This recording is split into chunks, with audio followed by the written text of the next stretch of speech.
anaga ama ihe ama. Anyị gwara unu lekwe n'ụzọ anyị chọrọ ịga now. This is how we want to move. Now this is going to help us. Oh, that is how things are being done. Especially when you are dealing with the public. You can't just believe somebody whom have something feel in his pocket. You come and no, say like this. Forget about these people. Forget about them. That is how Otokoto underrated Ikechukwu. The boy, when Otokoto was running in Imo State, until that small boy took his head.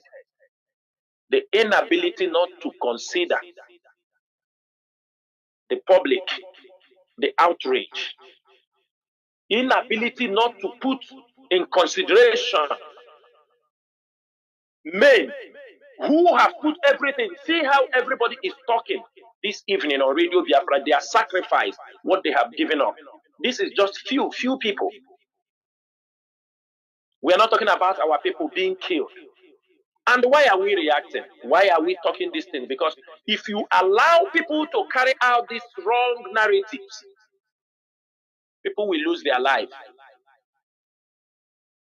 Remember, people will lose their life. Remember, there are things, if you don't correct them, it's just a matter of time. People start to believe it, that it is true. Because now, but I have told them on many occasions, there are stages in everything in life, in the struggle, in everything. This is not the time for black men. This is not the time to lie against somebody because of your stomach. This is not the time to lie against this movement. Remember the dead. Remember those in prison. Remember, there are thousands of our people missing. Most of you don't know.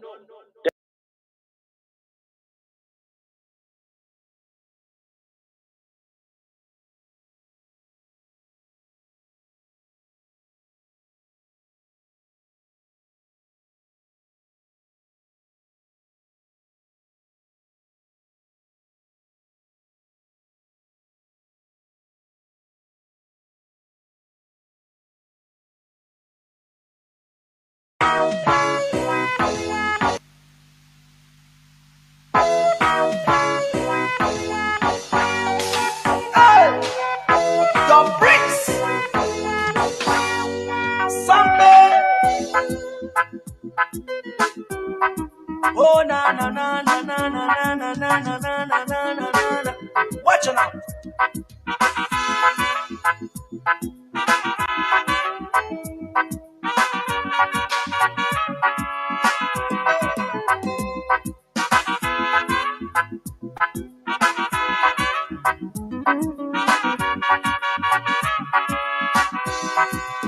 Watch me far away. See me far away, Shabada. Tell me what you saw. I will show you what I have. Because I have myself. Then think say na defense. Make you watch my back. Now wait till you they see, yeah. Unless you have the sense, so go learn to pretend. Do not run away. Kind of over than you. That is why I say. That is why I say. That is why I thought.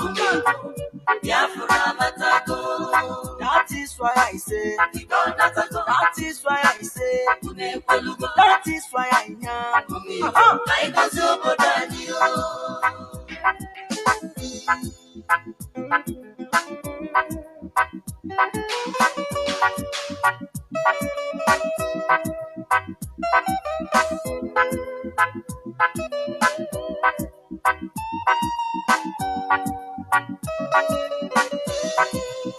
Ohaneze Ndigo, how na day? I don't come to speak my mind. With no delay, let them know say una eyes clear about una way. Watch out, many things they happen in that country you dey. So some people trouble up on people every day. You go talk say you know they. I need to understand why this one about. I need to understand why this truth apart. The promise that we got and nationalize. The promise we will live and no complaint. Far away. Watch me far away. See me far away. See me far away. Tell me what you saw. I will show you what I have. Because I have myself, oh, then things say na defense, oh. Make you watch my back. Now wait till you they see, yeah. Unless you have the sense, oh, you go like to pretend, oh. Kind of sober than you. That is why I say, that is why I say, that is why I talk. That is why I say, that is why I say, that is why I am. Kind of sober than you.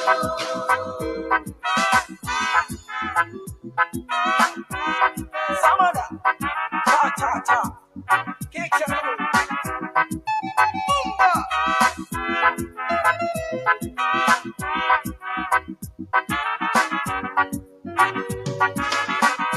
Say, I come back again to tell people say, now here we dey, we don't come to stay. I say no retreat, no surrender. We're living big, but no array. Look at the soldiers killing innocent Biafrans every day. Look at Islamists killing innocent Christians every day. It's a penny, it's a penny, it's a penny. Chupoki Kogama, Ataranya say the matter, Ataranya say the matter. I know Ginaka, that is why I say, that is why I thought, that is why I know, that is why I say, that is why I thought, that is why I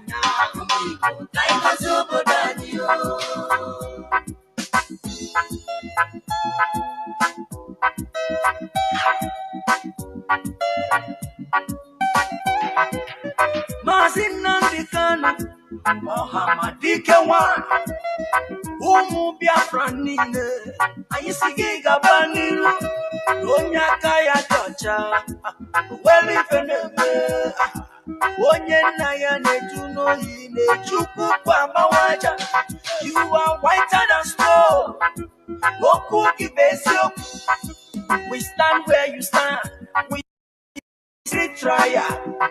Onyinye Chukwu Ezosika Osiki Muhammadike no secret trial. Prophet Yahweh's young Osiki Muhammadike Osiki Chisike Matus Ejike Kone Osiki one day Buja Bija, Sipa, no well if an eme, a well if an affair, a well if an actor. Yes, one name Victor Chinedu, Okorochuku, Igbo Network Television, London, Osiki Chisike. Na hakuge nazu Biafra nile Gedine nufa Asiki Gabaniru No secret trial No secret trial No secret trial No secret trial. Hey! Watch me far away. See me far away. Tell me what you saw. I will show you what I have. Because I have myself, oh, then things say na defense, oh. Make you watch my back. Now wait till you they see, yeah. Unless you have the sense, oh, you go like to pretend, oh. Do not run away. Kind of sober than you. That is why I stand. No secret trial. One fool is a seeker. Osiki Ohamadike. No secret trial. Prophet Yahweh's young. Osiki Ohamadike. Osiki Jisike. Mazus Ejike Kone Osiki. One day put a BJ. Sikwa no well if an eme. Oh well if an affair. Oh well if an actor. Esi one name Victor Chinedu Okorochukwu Igbo Network Television London Osiki Chisike na hapu gị n'azụ ụmụ Biafra niile nke dị n'ụwa ha si gị gaba n'iru. No secret trial, no secret trial, no secret trial, no secret trial. Watch me far away, see me far away, tell me what you saw. I will show you what I have, because I have myself food and things say na defense. Make you watch my back. Now wait till you they see, yeah. Unless you have the sense, you go learn to pretend. Do not run away. Kind of that is why I say, that is why I say, that is why I thought, that is why I say, that is why I say, that is why I am. That is why I say, because I have myself food and things say na defense. Make you watch my back. Now wait till you they see, yeah. Unless you have the sense, you go learn to pretend. Do not run away. Kind of that is why I say, that is why I say, that is why I thought, that is why I say, that is why I say, that is why I that is why I say, that is why I say, that is why I thought, that is why I say.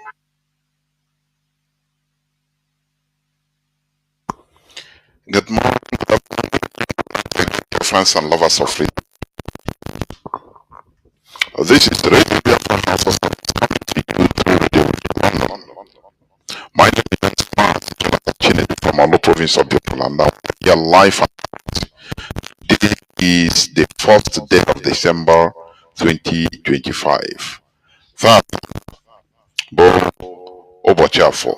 Therefore, I welcome each and every one of you to welcome your friends and welcome to this sacred platform where we preach the gospel of both physical and mental emancipation, that you may know the truth and the truth shall set you free. Therefore, once again, please invite your friends and well-wishers, invite your siblings, even your enemies, invite them in order to gather to their listening devices to listen to this gospel, because we are simulcasting on different platforms. We are on FM 102.1 in many parts of Biafra land.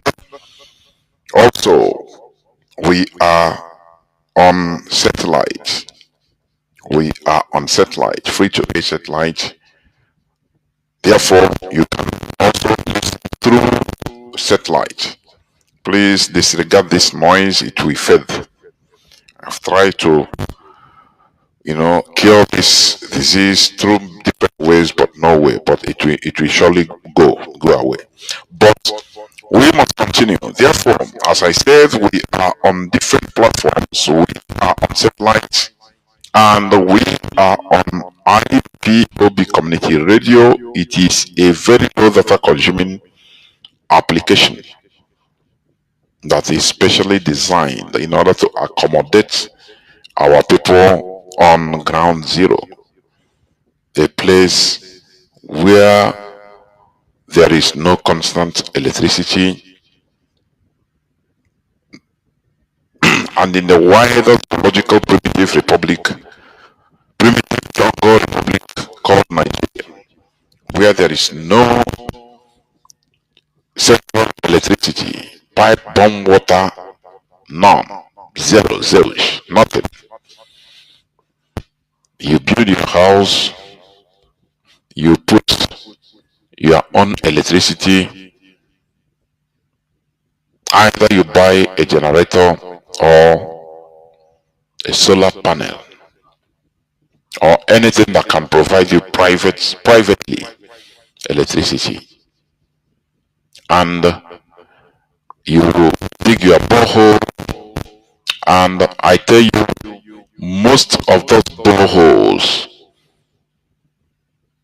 are corrupted. I mean, most of the water are poisoned, polluted with different chemicals, sewages, anything you can think of. This is Nigeria. And the worst part of it is many people living here have taken it as normal. It's a normal thing. It's a normalcy. It's very sad. When you look at the issues, you see that it is very pathetic, because many people took their life there in Nigeria as normal thing. There is no night life in Nigeria because there is insecurity. There is no security for anybody. When you ask some people, they will tell you, no, it is in some parts. Some places are secure. I say, okay. Do not measure security in a country only in the city you are dwelling. In the city.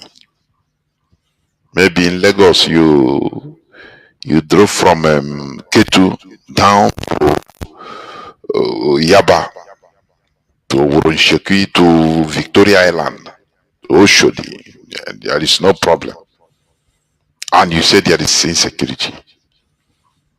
Can you also drive peacefully in the night? 12 a.m., 1 a.m., 2, 3, 4, 5, even the same city? The answer is no. Okay. Just drive from Lagos down to Ore. How many kilometers? Just down to Ore. Start driving from Lagos. Maybe say you are going to Benin. You took your car with your friends or your family member. Say, we are going to Benin from 8 p.m. Your private car. You are leaving Lagos to go to Benin by 8, starting from 8 p.m. People will ask, no, but that is where some people even know this thing that is happening. No, it's not everywhere. There is security in some part. It's okay. You know, our people, many of our people don't understand what security means. I am telling you. They don't know that.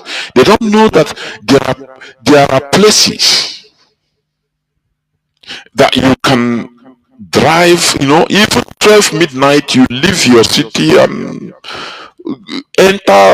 drive through countryside, through even 200 kilometers, 400 kilometers, going free anywhere you want. You just park your car by 3 a.m. and feel the nature, even camp. You know, if you have rest, you don't have that mindset of, hey, somebody wants to kidnap, but hey, there is a, fear, or that fear, you never harbored it, never. That is what is called security. When you have sense of security anywhere, both in the villages, both in the countryside, both in the city, you can move around any time of the day, of the night you want. Oh yeah, oh, security. Do you know that many people in Nigeria, they're high, the stress of insecurity is killing. It's shortening people's lives. You don't know. You don't know. Do you? The sense of when you are maybe you are in a bus or in a public transport, and all of a sudden there is something that people say, nah, wait, nah, that stress, you remove something from your life, and it's happening to people every blessed minute in Nigeria. Nigeria is a problem. Not that there is problem in Nigeria. No, Nigeria is the problem. I am telling you. Sometimes I wonder how this place was created, and into this giant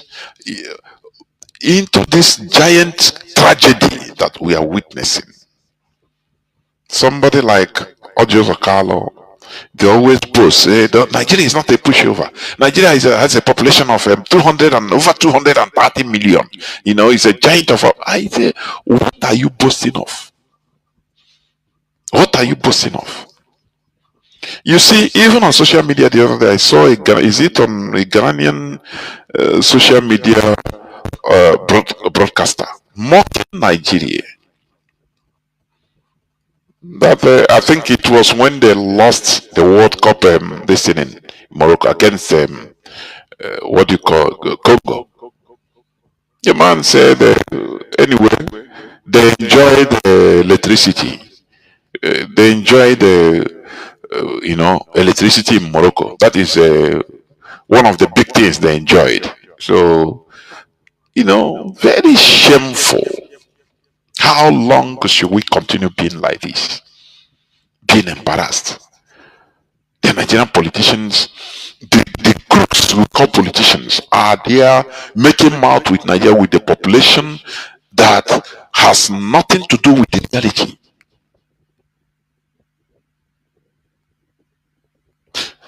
You see, it will be getting worse and worse. Remember the Nigerian senators, the Nigerian Congress, the Nigerian parliamentarians receive the highest salary remuneration in the world among parliamentarians of the whole world. Nigeria. Do you get it? No, maybe you don't understand it. Nigerian senators, the Ojos Carlos, all of these people in the Senate, in the Nigerian Senate, that always say, Mr. President, they receive upwards of 30 million naira every month. Everything combined, with their laughing allowance, with their girlfriend allowance, with their newspaper allowance, everything, more than 30 million naira. Sorry, 30 million naira more. In a country where the lowest minimum wage, the minimum wage is less than $100. Don't you see that there's a problem there? No, don't you see that? I ask you, sometimes I don't even understand what people defend about Nigeria. I don't understand. Nigeria is indefensible, honestly. Nigeria is completely indefensible. Okay, leave everything. Why not give people electricity? 247 electricity. Nigeria has the capacity to supply, to build nuclear power plant for electricity. But they cannot, they will not, they cannot, they will not do it. Obasanjo entered and siphoned, took $16 billion that he is going to put to electrify Nigeria. All gone. All on, all went into audio. All the money went into network problem, no connection. How long shall the Nigerian population be exploited? Because I see Nigeria as a place where there are two things. There is no middle ground. A winner gets everything. A loser loses it all. You are either an exploiter or you are exploited. Everything is extreme. You are an exploiter or you are an exploited. There is no middle ground. That is why everything in Nigeria is with alacrity. And the people have taken it as it is normal because they are born into that system. They see it as normal thing. That's why you see the electricity, the little electricity that they don't have in a community or in a street, and the transformer got burnt. The same NEPA will tax the community people, say, it's you people that will pay to buy transformer, another or for repairing the transformer. And the people, they will start collecting money. They will start collecting money. Say it's normal. No person will rise up. Say no, it's not. If any person, peradventure, one among the maybe 500 people, members of the community, start talking that no, this thing is it's not normal, that it is NEPA that's supposed to pay. That's supposed, because we are paying bill, the bill covers everything. Why should they be repairing their own transformer or repairing the damages done to incurred in the course of the services? The other people will be looking to him as absurd. Nah, waiting they worry you. You don't get money, beg, make money and pay. You stop embarrassing. They look at Nigeria is upside down. I say Nigeria is the problem. I say a time will come, if Nigeria continues remaining, in the next few decades, Nigeria will be producing, another type of human being. What I'm telling you, I've just studied it, I've checked it, and it doesn't make sense, honestly. But what I'm telling you, it is going to happen. That if care is not taken, if Nigeria continues existing, a time will come when the Nigerian population will turn into another form of human being that is different from the normal world humans, because of the situation, the system that they are in. Because I cannot see the reason why in Nigeria they pray for electricity. Prayer, it is the act of God. If there is in 1 week, the 1 hour electric supply for a community, oh, it is God that did it. People took it as normal thing. You build your house, now go make money. Everybody, mostly Igbo people, focus on making money. I had sometime the voice of one guy on X. He lives in Germany. Yes, he is engaged in importation of containers, goods, and that is why he's proclaiming there is no marginalization against Igbos. that every Nigerian is marginalized. The only thing is that go and do your thing, go and make your contact. That is what is in Nigeria. The worst part of it is when you see somebody that is living abroad, experiencing good life, seeing how things work, and saying this, it makes me feel bad. I know that person is not a human being. I'm telling you. I don't mind the people living in Nigeria saying things. I don't care, because that is the way their view, because that is their experience. I don't too much mind. But what makes me mad is when you see somebody that lives abroad experiencing electricity 247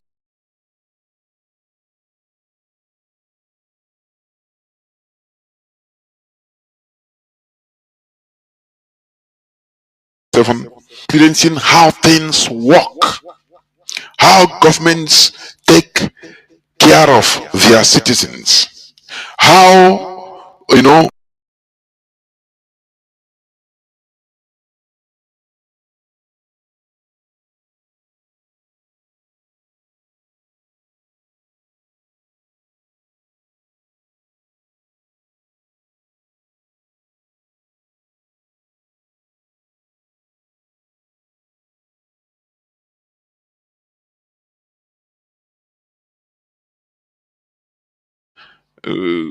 of goods. Now you have a contact of Alaji, because he said his goods are going, many of his goods are being sold, taken to the north, being sold there. They patronize him, notwithstanding that he's an Igbo man. I say, look at opening small brain of an Igbo Ifulefu. Look at a small brain. So once you're okay, everybody is okay. That is the mentality. Once you are fine, everybody is fine. Go and make your money. Is that how it is done in Germany? The answer is no. Everybody is being cared for. The system cares for everybody according to the rules and regulations, according to the laws, the constitution of the country. German, what do you call them? Members of parliament, are they paid 20,000% more than teachers? The answer is no. But in Nigeria, you see a teacher receiving 100,000 naira, 120,000 naira, which they owe them, even most of the time, less than $100. Whereas a congressman, a parliamentarian, a senator is receiving more than 30 million naira the same 1 month. Do you see the discrepancy, the difference? And you are telling me that that is a country? Are you telling me that that is a country? Sometimes I talk in order to prick the conscience of some people. How I wish that some people listen. How I wish so. How I wish so. They push Nigerians into succumbing to fate. Don't fight. Say FATE, not FAITH. No. Succumbing to destiny. This is their destiny. This is the fate. You can't change it. No, you can't change it. Nigerians don't believe that the population can change anything. Everything should be done, championed by the politicians. That is what Nigerians, that is the mentality being spread by these mischievous people. That you don't need to fight for anything. All that you need to do is be law abiding. Go and vote. That is what they campaign. Go and vote, enter politics. And I ask, what has Nigerian politics changed since 1960? Okay, let's say since 1999, the so-called democracy, what has voting changed? You enter there, the system corrupts you. An individual cannot change the system. People can change the system through revolution. That is it. When you tell them about this our agitation, peaceful agitation for Biafra restoration, they say there is no place, there is no place in the Nigerian constitution that you can have a referendum. You don't need to go through your local representatives and you ask them how. You have to fight for something. You have to agitate for something to be included, because law is made for man, not man made for law. When you are when you are going through or having a constitution that a constitution that does not favor the population have the right. They have the right in order to agitate so that things could change. That is how things are done. Therefore, remember, today is the first day of December, the last month of the year, the 12th month, 2025. And we are here live and direct. Remember, we are still talking on the series of the Sokoto Caliphate manipulations. The Sokoto Caliphate manipulations. That is what we are talking about. We are discussing. Because it's very lengthy. The Sokoto Caliphate manipulated the indigenous population into the situation everybody is today. The Sokoto Caliphate, they are manipulative. This is what we are trying to reverse. That is why I always say that the Sokoto Caliphate must be dismantled. Do not forget that the Sokoto Caliphate was established through jihadism and for jihadism. Are you getting what I'm saying? The Sokoto Caliphate was established through jihadism and for jihadism. What is jihadism? What is jihadism for?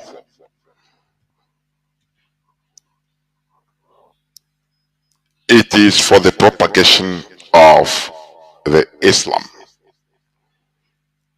Do you see that? It is for the propagation of Islam.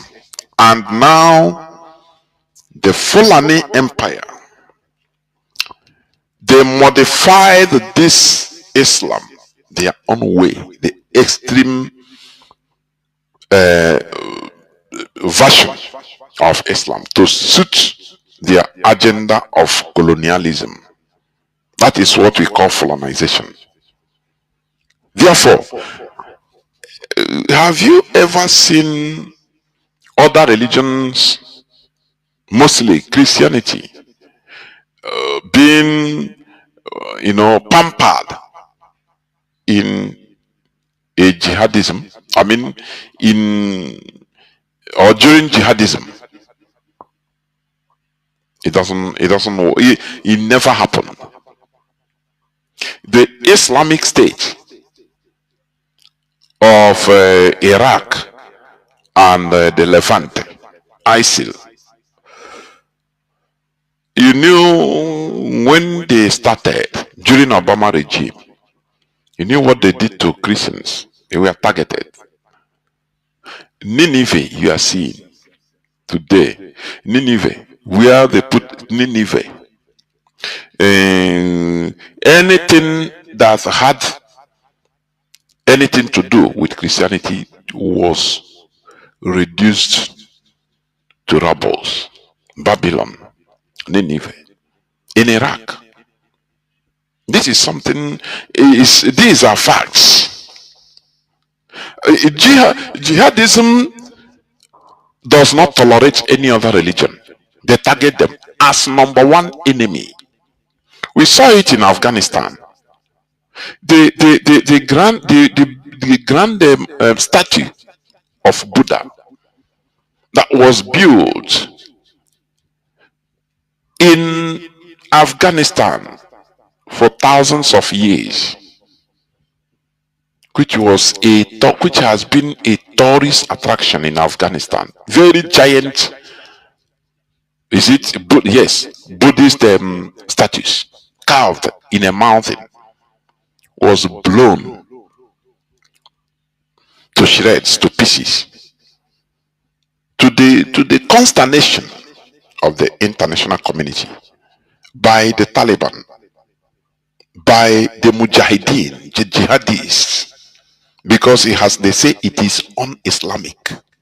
Now tell me, how do you think that the Sokoto Caliphate can coexist with other religions like Christianity? And the people are saying that there is no genocide or Christian genocide. Don't you see that it is absurd? Where have you seen that there is jihadism and they tolerate Christian religion? Tell me where. Tell me where. At least it is the primary target. So Christian religion is, Christian genocide is happening in Nigeria. It didn't start today. It started with the formation or the establishment of the Sokoto Caliphate, the Sultanate of Sokoto. Do you see the thing now? And there is no way the Sokoto Caliphate, being in charge of governance of the central government of Nigeria, will be pampering Christianity. It is impossible. This is something logical. This is something is factual. So when you see some people that are talking through both sides of their mouth, like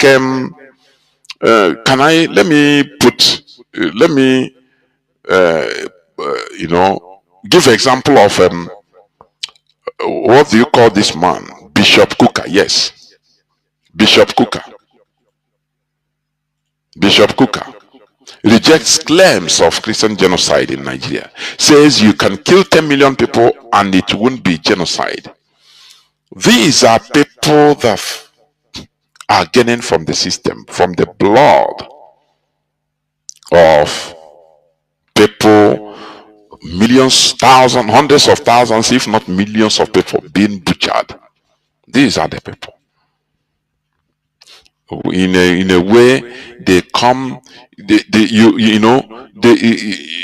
think that they are representing your religion. You don't know that they are part of the problem. They are representing the Sokoto Caliphate. Because where he is, the office is holding, they will tell him, don't. It doesn't touch him now. It doesn't touch him. They give him protection. So, he's a prominent Catholic bishop in the north. But he have to always speak from both sides of his mouth. These are the problem. This type of people are the problem. Are you getting what I'm saying? This is the reason why they quote them. People like Sheikh Gumi quote them. People like, they use them in order to, they bring them out, showcase them to America, say, look, this is a very big bishop, Bishop Kuka. As Nigerian government is lobbying against the establishment of the ongoing Christian genocide, they quote people like him that look at it, because Nigerian government, the caliphate, they know how to, they know how to manipulate. They know. Don't you see how they replaced the governor of Benue State? His tenure finished 8 years. Governor Autumn. Now the caliphate tried, they put their own person, who is a reverend father.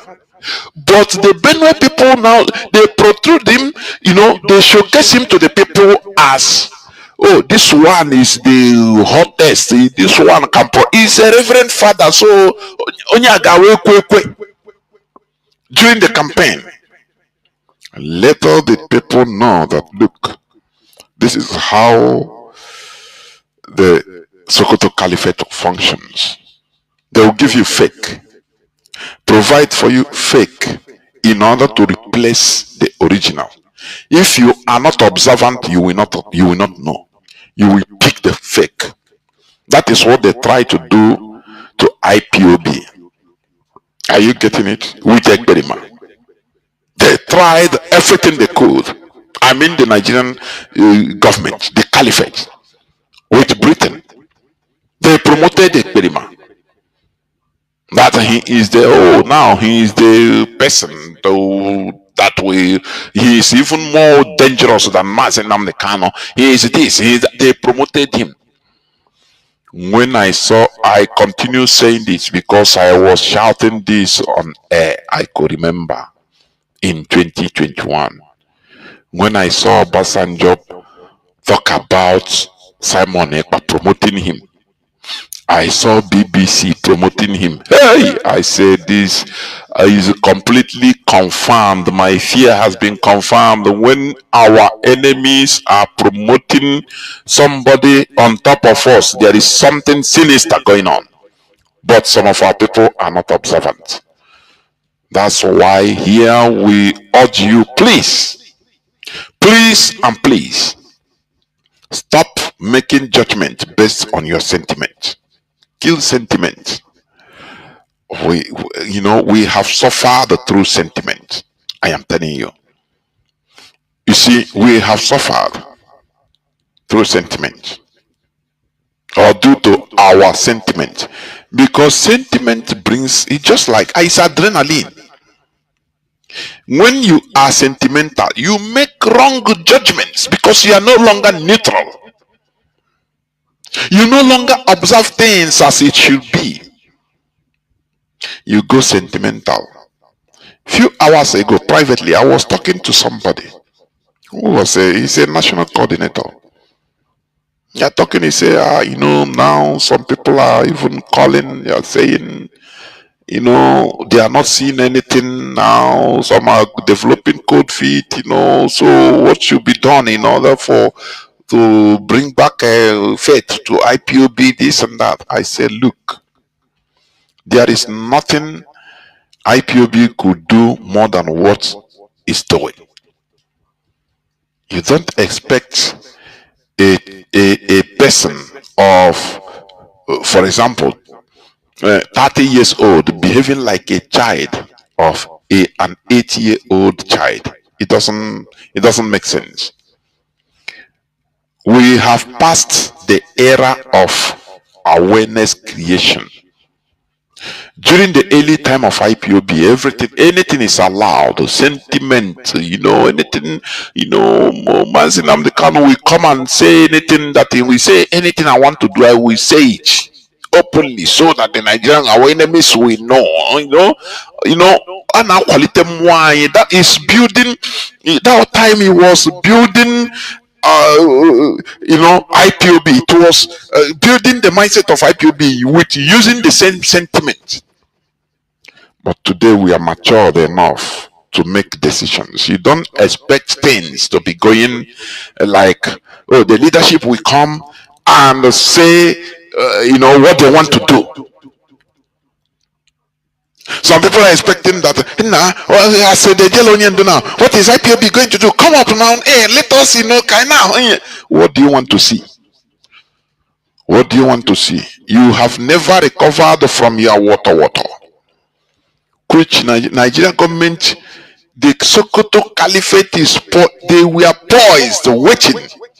They have people already waiting in order to cause confusion, commotion, to start killing people, and they will pin it to IPOB so that they will use it against us. They will tell Trump, oh, these are IPOB. Don't you see that they are terrorists? Don't you see? Imagine that the leadership of this struggle fell or fall into your sentimental view. What many people have been saying, no, don't some, if Mazi Chinedu came on A to mention names of criminals that are being used, that are committing havoc in our land, agents of Nigerian government through Ekberima, some people will be castigating. No, do your own thing, leave others.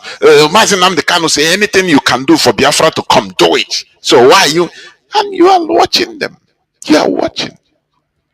Imagine that IPOB kept quiet and say, okay, it doesn't matter. Even if they say nah, IPOB or ESN, we don't care. We keep quiet. By now, there will be nothing like IPOB. And the same people will start blaming the leadership. That is how our people behaves. Now, do we know why no be you people no more? Why do you take our decision? Now we don't know now. So now that them spoil everything. Mazi Nnamdi Kanu si ndị ba ewu na-eme ka ozu nwa bekee. Bring n'elu. No. Bring no. Bring n'akụkụ mba oge. No, so you Mazi Edoziem has once said that IPOB is no more here to make you feel happy. No. IPOB is only here to do the right thing in order that we bring us the resolve we need. What again are you expecting? What again? In the water, they have done water. Water, I got somewhere. Where is everybody disappear? They splintered into two people. We form one group. That is how they wanted IPOB to scatter. So IPOB continue working in our way. We are discreet. Onye ara mere ihe ya hụ onye mechanic ya dị careful ya gbalaga. That is IPOB. IPOB leadership is highly careful, very, very careful, because they know the enemies they are fighting. Are you getting it? They know the enemy that is surrounding us.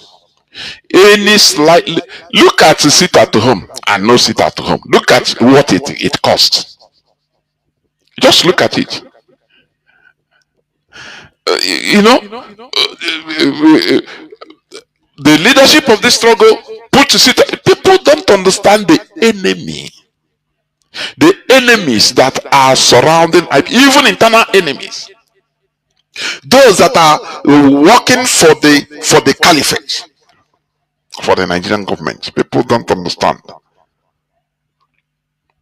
Just look at 2021. Sit at home, normal thing. They went and sabotaged it. They went and pressured Mazi Nnamdi Kanu in order to cancel it. They know where they were going. Now when the order of Onyendu to stop the sit at home was obeyed by the DOS, the same set of animals, I call them, the same set of people with animal hearts, wicked people. People don't know what you know why I'm bitter. You see, Mazi Nnamdi Kanu sibling, the lives, the costs, avoidable deaths of our people. What the blood of people that was shed because of their greed, it will never be forgotten. I am telling you. I will never, not only me, it will never be forgotten. History history records it. This is on history. They went, they pressured Onyendu, which Onyendu say, okay, give order. He gave a plausible reason that no, you people should stop the sit at home. You know, if you don't stop it now, if you don't cancel it, it will seem that I no longer have power where I am now. So over IPOB. So it looks plausible. And the leadership obeyed. Mazi Chinedu came to this platform, being hosted by me. And painstakingly, I say, with difficulty, he cancelled the sit at home. The same people, evil people, you see these people, IPOB, you see the blood of people that was shed because of this their greed, we never leave them and their generations. I am telling you. The same people went back and started supporting Ekperima, furnishing Ekperima what to say that, oh, these people, the leadership of this struggle they have collected money from the government, from Nigeria government, spreading propaganda, causing confusion everywhere. That was the genesis of the problem that engulfed many parts of Biafra land. You see that? Do you see when, you know, this is just a tip on the iceberg about the reason why the leadership of this struggle does not speak or make pronouncements anyhow for you to understand what it means. Because there are both external and internal enemies waiting. Anything they go and destroy it. If it is something they will use to collect money from politicians, this and they do, and they sabotage and destroy it. That is why the silence of the leadership is golden, but they continue working. You see the result. You know, you will only be seeing the result, which is also what is going on. Nigeria is shaken to the foundation, and we continue. Because there is Christian genocide. You know, we go with facts. Are you getting what I'm saying? We go with the facts, the historical facts, and the facts on ground, what is going on. And that is why we always win. At last, we always win. So, when people are saying, no, the leadership should be, you know, showing this and that. No. These are the reasons. Our enemies are everywhere. Any slightest statement or misstatement or anything they hear, they are waiting. Don't you see that they have been waiting? They are disappointed now. Because if not that Mazi Chinedu came on and warned against any group or any people that will come now, make a video. If you don't release Mazi Kanu, we will destroy everywhere. We will shoot. We will do this. Put on a social media video. Maybe 5 people, 8 people. We are this is ESN. Guys, the leadership, IPOB butchered them before even they come up. So that any person that comes up to start making that video know that it is on his own. Do not even mention IPOB. Even if the person mentions IPOB, know that they are government sponsored. You don't know what that thing means. Where the thing reached, you don't know. That's why you see calm. Otherwise, you would have been seeing people, because that is what Nigerian government has. They have prepared their people. Asali Dokoboys, they are providing boys, providing expendables. They are there. waiting, so that any slightest mistake or misstatement, everywhere IPOB is ESN, and they are potassium ESN. No. So we are matured enough to understand how things work. You know, when you're a child, you don't understand many things. There are things your father, even your father, you will look, you say, no, you will laugh, you will keep quiet because you know you will not understand. But as your age goes up as a man, he will be telling you some certain things as you can carry. He will be giving you some information. Now, as you continue growing older and older, he will more information because he knows that you are matured enough to carry them. And it will be making you now be seeing things, seeing reality as it is, not as a child. Because as a child, you can be deceived with, you don't see the reality, you are sentimental. Your father can deceive you, or somebody can deceive you, say, don't worry, I will buy you an aeroplane, and you believe it because you're a child. You never knew that the aeroplane has, you need to land at the airport, and your house is not the airport. You never know that an aeroplane, you need to even go to pilot school in order to drive it because you're a child. Do you see the difference? That is what our people want us to be doing. IPOB will come and say, you know, that is why our people as children, that are kindergarteners. He will come on from A. He will tell, don't worry, we are negotiating for ship, for warship, and for jet fighters.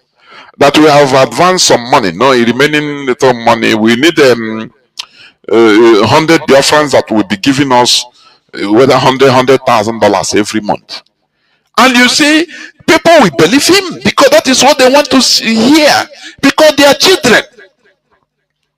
Though they are adults, though they, they are schooled, they have a PhD, though they have masters, though they are professionals in their own fields, but mentally they are still children. Do you see that? They say yes, yes, because that is what they want to hear. And this thing I'm telling you is the reason why you go to churches today, crowd everywhere, mostly crowded by Igbo people. Because they tell them what they want to hear, receive. You see PhD holders there, you see doctors there, you see, oh, why you, no, it's him that prayed for me, so that is why I get this position I have now. You see, because they are children in thinking. That is why they are gullible. Are you getting the connection? That is why our people fool the churches. Because they are not matured mentally to understand how things work. No. They are being directed by their sentiments. That thing they believe, it is like that. It's in their head. As a child, which you promise, don't worry, I will buy you a train. Don't worry, I will buy you a train. You will be using train to go to school. Okay? And he will be happy. He will go back, stop following you for you to go to your work. He will stop crying. He never asks questions because he don't have the mental capability to understand all these things. This is how many of our people are not matured. But for IPOB hardcores, we should understand that IPOB has matured, or is matured enough to do things and not showcasing and not,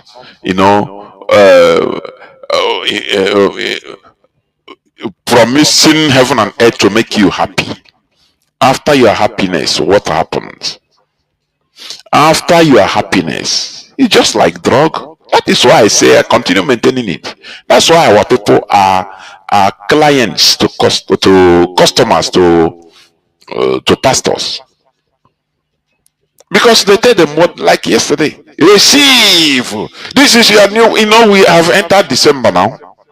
2026 will be a year of breakthrough. Hey, I believe, I accept. Hey, now, the small one you have, you need to use it to sow seed for you to receive open door 2026. Oh, yeah, that is it. Anakorogi Nkiji. Your year of open door 2026 is here, is coming. Again, when open door crusade, open door this and that.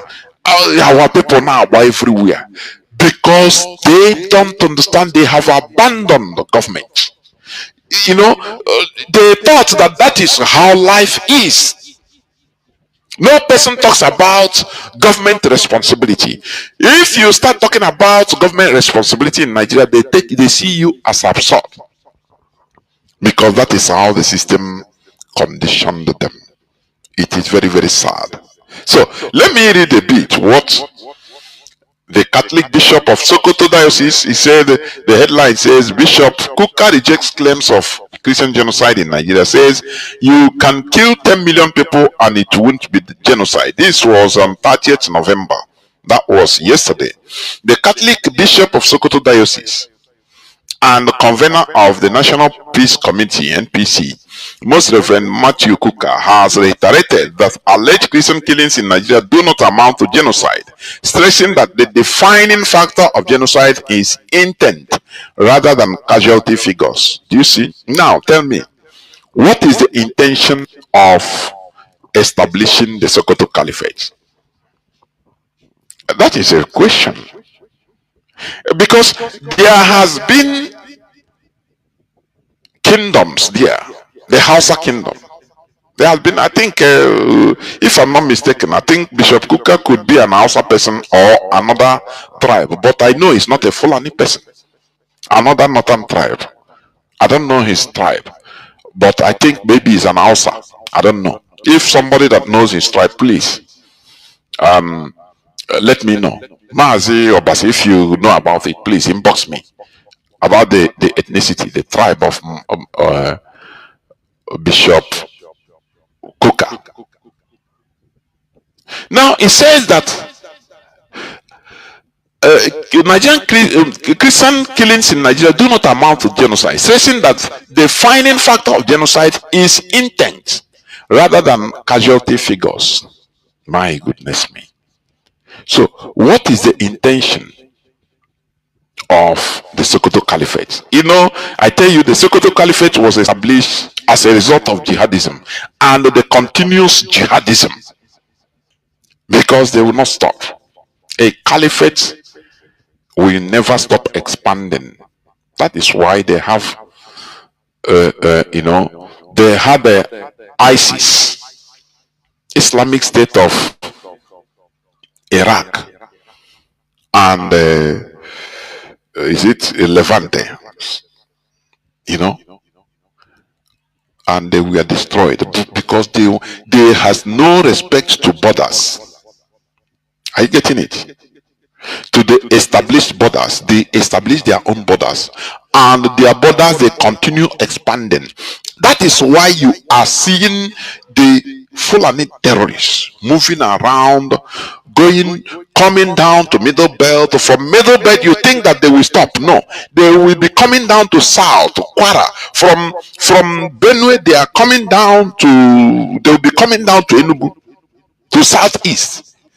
That is how they roll. Remember, even in Benue, many of their targets, most of the people they have been massacring, the Christians they have been killing, are Igbos. Because the most pathetic thing that Nigeria did to us as a people is destroying the structure of Igbo land, splintering it. That is the worst thing you can do to a people. Are you getting it? If you want to destroy a people, splinter their, gerrymander their borders.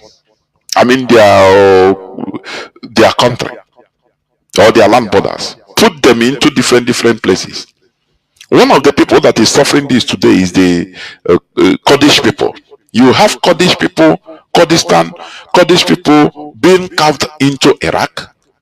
You have Kurdish people being in Turkey.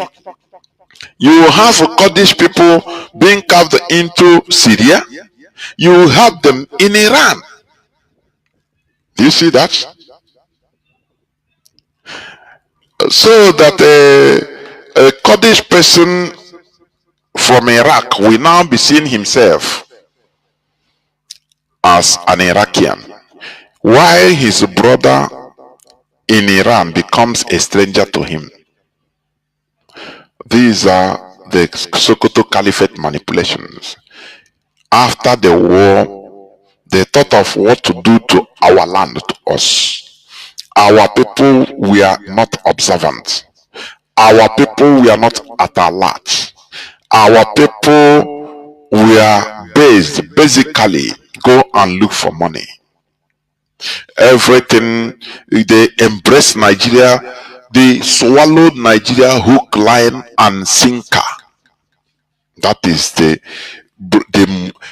most brutal part of it, or devastative part of our problem. Now, anything we don't, they impose even representatives. Any genuine person that is representing us as a people politically, they make sure to remove him or to kill him or to relegate him to the background. They put saboteurs on top of us. Do you see the situation we are in? I miss Mazi. I've been trying, please. Mazi, I don't know. I've been trying his number. I cannot get him. If you have his number, please let me know. Send to me. Mazi, our people, we are just moving around like sheep without shepherd. They don't care. They don't understand nothing. They splintered us. They divided us. Why carving out Benue? They put some part of Igbo land in Benue. Kogi, they put some part of Igbo land in Kogi now for them to be seeing themselves as non-Igbos. They use propaganda, divided us. Now, those our brothers, Igbo people in some places today you call South, in River State, in Delta, they now tell them privately, Nigerian government propaganda, the caliphate propaganda, met them and told them, look, if you want to get something from Nigeria, deny your identity. You are not Igbo. If you say you're Igbo, you will not get anything good from the government. Now they say, okay, is that the case? They deny themselves. Say we are not Igbo. So that we will be having identity crisis, trying to regulate. I am Igbo, I'm not Igbo, I'm a northerner, I'm Igbo from the north, I'm Igbo Benue, I'm not Igbo, really Igbo. As we are busy trying to argue and fight over this, we don't longer have time to fight our real enemy, the caliphate. They carved our land, they smartly carved out our land.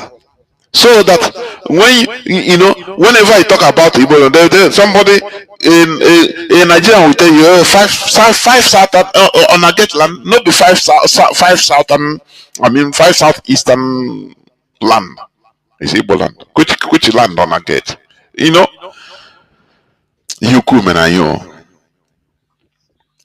This is what the Allied forces, including Soviet Union, wanted to do to Germany after defeating them in the Second World War in 1945. They wanted to annex them, divide their lands, and annex them. Now orient them oriented them. You know, when I mean what I mean by annexation, assimilation also, so that there will be nothing like a German today. They consider this. You know, I've been saying this all the time. Studying history, you will understand.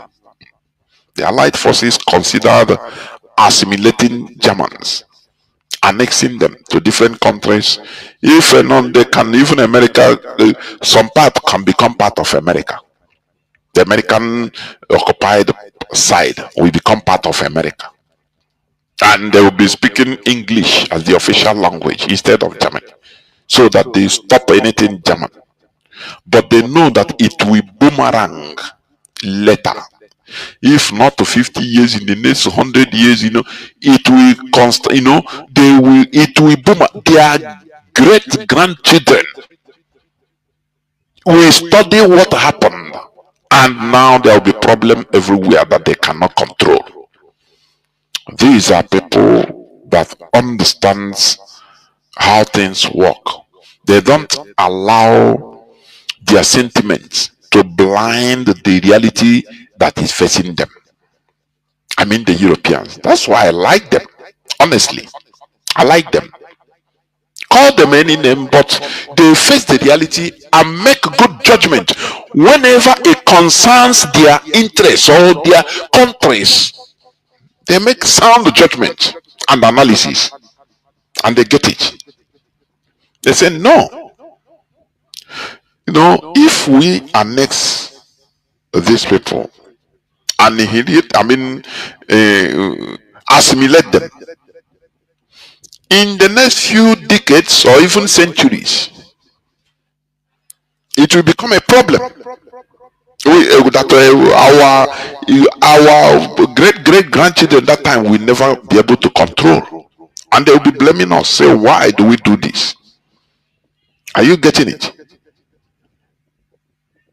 Because they will be studying the German. It doesn't matter that they are Americans then or they are French people. They will now start understanding that, look, they were assimilated, that their original heritage was Germany, but because they lost the war, that's why they were treated like this. So it will become they can start even the type of war that, because that time they will be everywhere. They will be everywhere.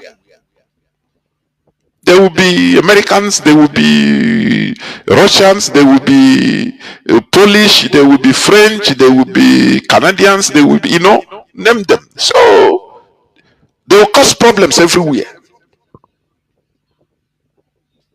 But in the case of black people, Nigeria, the caliphate, they don't care what it will cost in the caliphate. They don't care what will happen, how what they are doing today will affect their coming generations, even in the next 100 years. They don't care. They say, we do it today, they will take care of everything. They trust themselves, and that is where, that is their, that is always their their weak point. They overtrust themselves. Are you getting me? And we always exploit their weak point. That is it. So you see, the caliphate, when this man said, Bishop Kuka, he said that there is no Christian genocide, that definition, defining factor of genocide is intent rather than casualty figures. So it doesn't matter, even if the Fulani terrorists, if they kill, they ransack Christian villages in the Middle Belt, in the north, and kill millions of people, that is not genocide. That is what he's saying.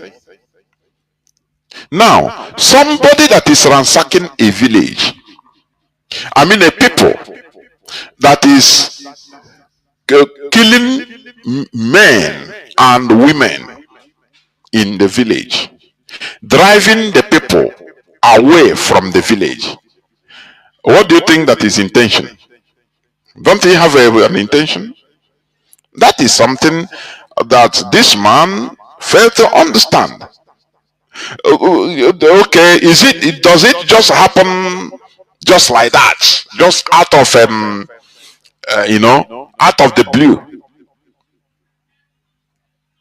that they come, they give you, they slay people, they destroy villages, and they don't have no single intention of anything? No, no, no, no, Bishop Cooker. They have a predetermined intention, and that predetermined intention is what makes it a genocide.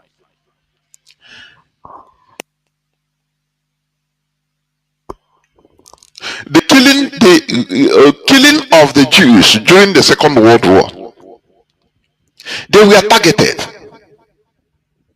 Are you getting what I'm saying? It was a predetermined, intentional killing, and that is why it's a genocide. They want to wipe those people out, including the gypsies. Even black people now being killed in the Second World War. Oh, who cares about, who talks history? Do you see history even reporting them about them?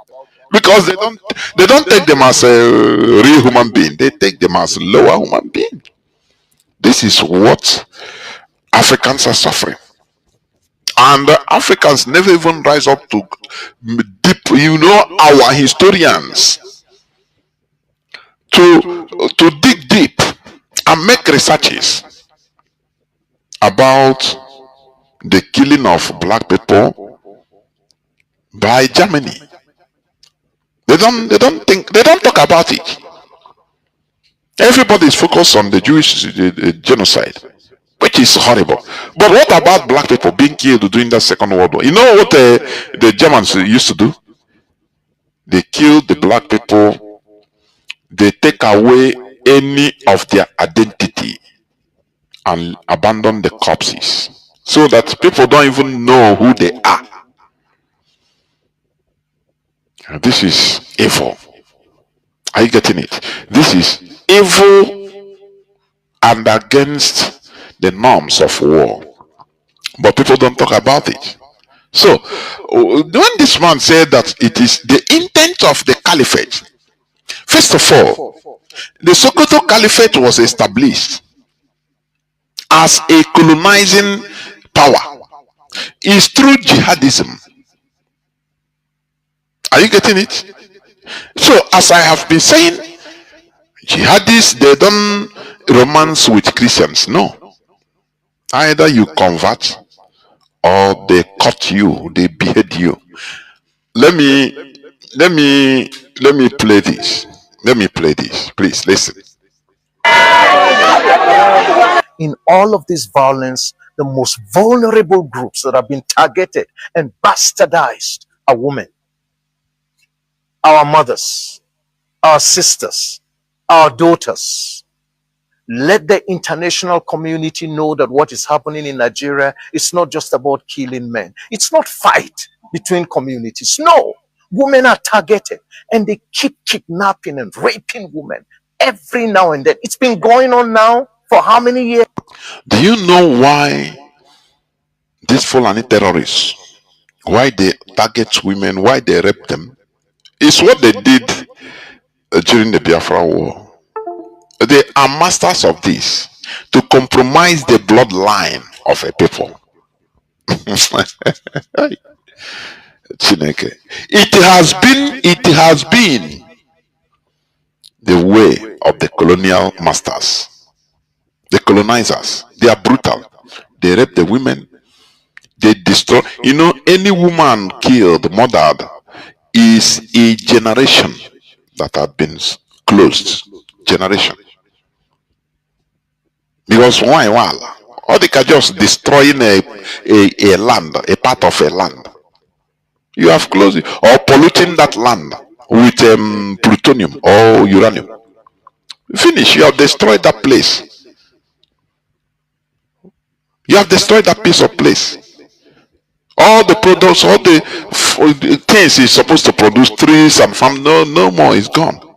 That is how women are. So these people, they understand. I mean, the Fulani terrorists, they understand. When they come to Christian communities, they rape the women in order to compromise the blood lineage, so that these women, a raped woman, it will be a child and still say, okay, it's my child. Now, ọkwa ihe juru n'ala Igbo. Ọkwa ihe juru n'ala Igbo. What they committed in our land is horrible. They raped our women, they took our women, and oh my goodness me. That is why you see people today. When you see some people speaking, you say, it's true. What Mazi Nnamdi Kanu has been is completely true. So these people, the caliphate, these terrorists, they understand. They don't want you to be unified or your blood to be the same. They compromise it, so that tomorrow, onye na-akọ n'elu, onye na-akọ n'ala. Imagine the gene of the real father, the biological father he has, the Fulani father, which he never see, no more. In our listen now, neighbors we are marginalized. We need to find solution. You're saying now nobody is marginalized. I'm doing my business on my so go and do your own connection. These are the realities facing us. And this is what they continue carrying out. When they come, I say, these people that know they hear, we will compromise their bloodline. They sow seeds of discord, because when they rape, they sow seeds of discord, because that seed will germinate tomorrow. In the next 20 years, all those children will become adults. These are the people, when you tell them, saying, let us find solution for wanting our communal solution, they tell you, so oh boy, I beg, wait yourself, have been no trouble. These are the people. This is how they move, and we cannot overlook it. This is what this man that is saying this is from Benue, is from TV, I think. Yes, go on listening, please.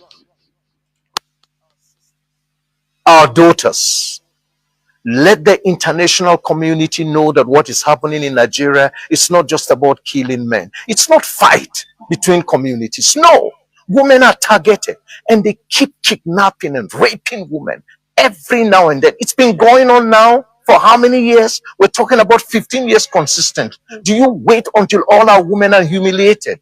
I would encourage the women groups around the world to rise up and put their voices, so that our mothers and our women, our wives, can be treated with dignity, and not by criminals who go about using religion to destroy beautiful souls, as in many of our women. I remember the story of the woman that her baby was thrown from a cliff, because they asked her to denounce her religion, and she said no, and her newborn baby was thrown. They asked her to denounce her Christian religion. She said no, and her newborn baby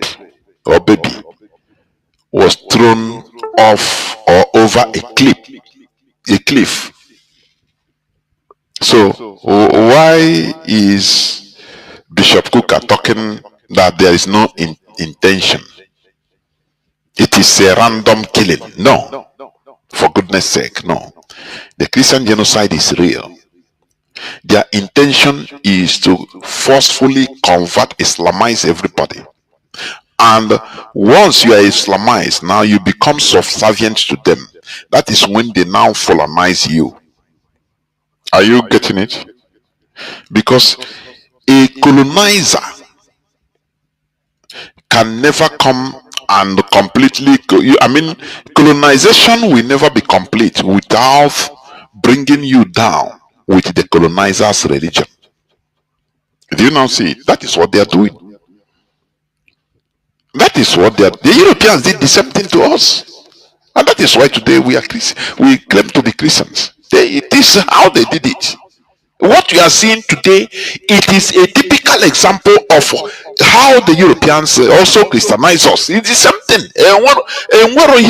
Even maybe their own, even worse. I can tell you. It is something. How can they colonize you without Islamizing you? It is impossible. They have to take charge of your religion.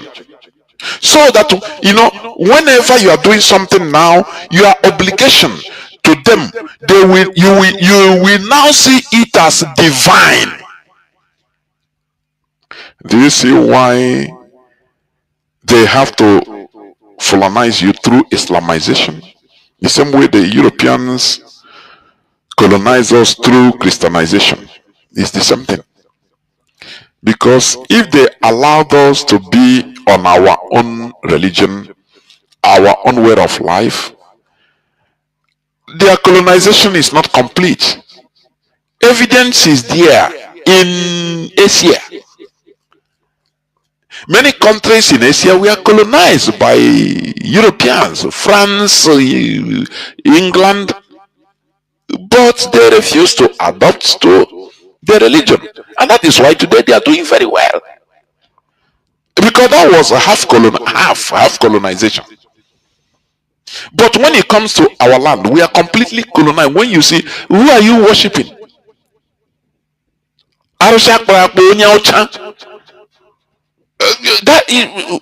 What we are saying is factual. It's not something we make up. No, it is something that is glaring at your head. Who is Jesus? White man. So you now see it as it is your divine.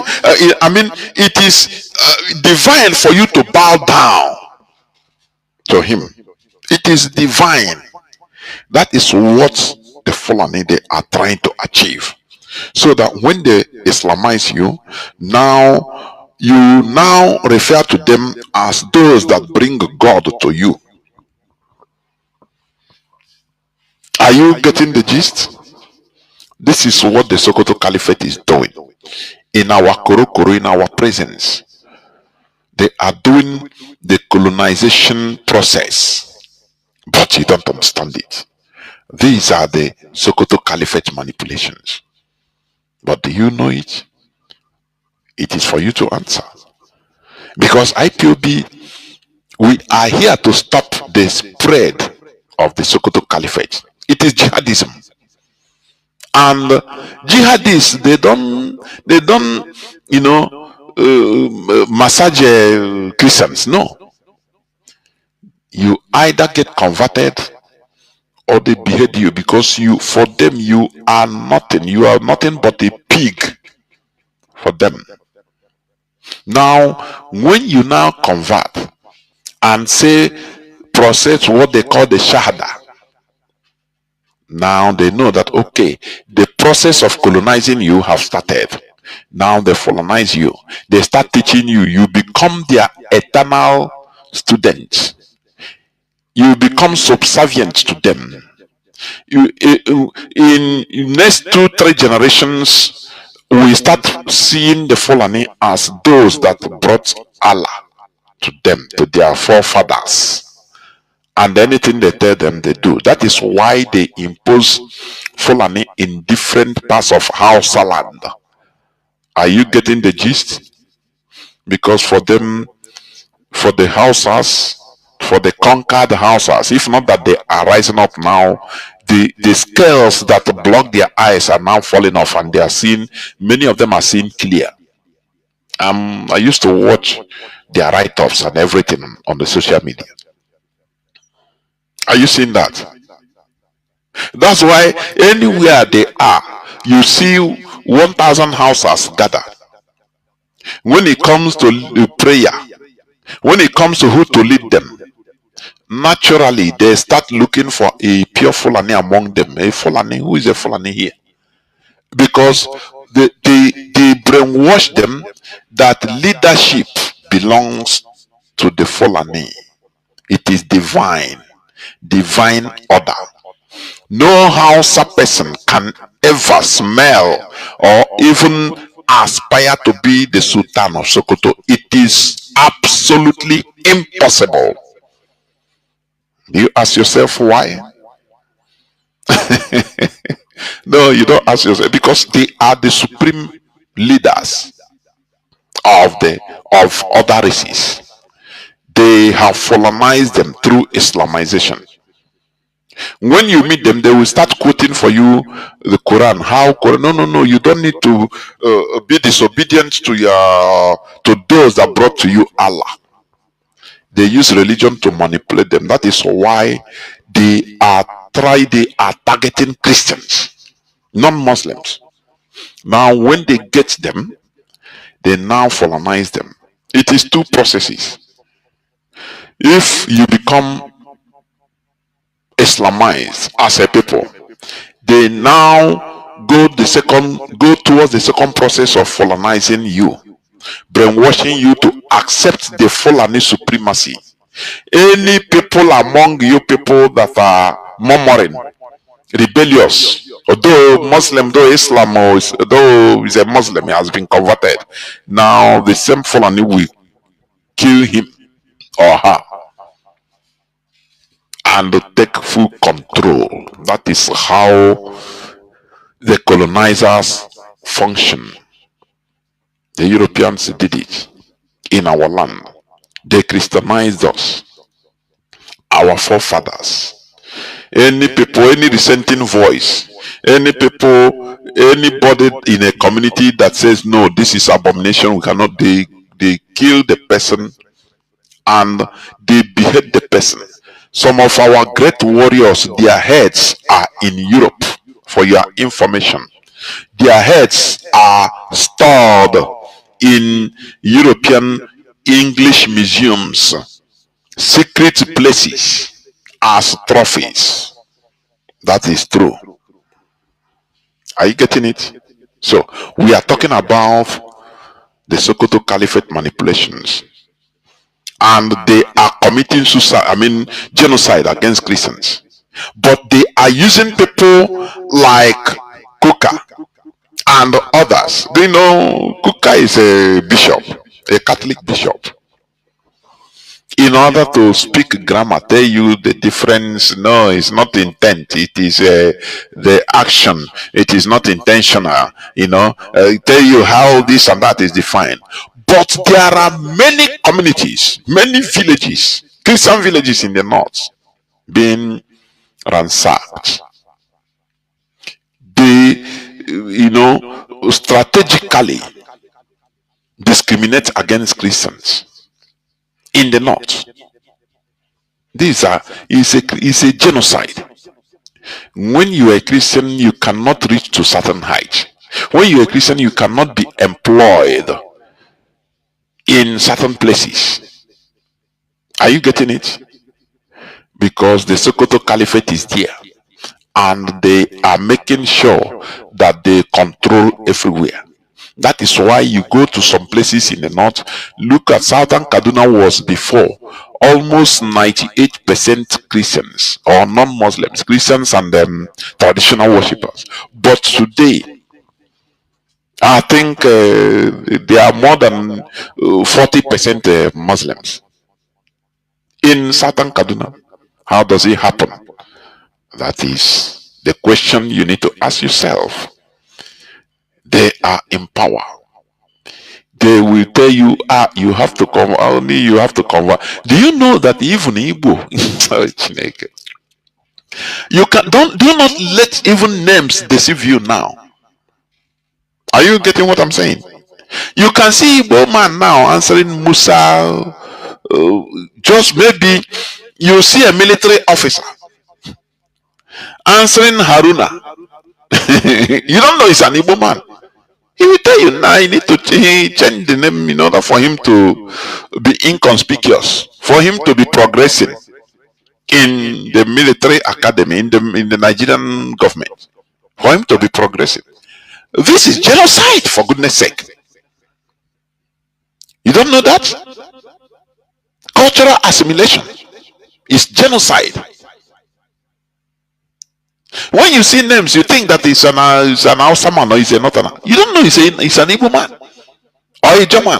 But they want to progress in their career in the Nigerian system because the caliphate, the Sokoto caliphate, is in charge.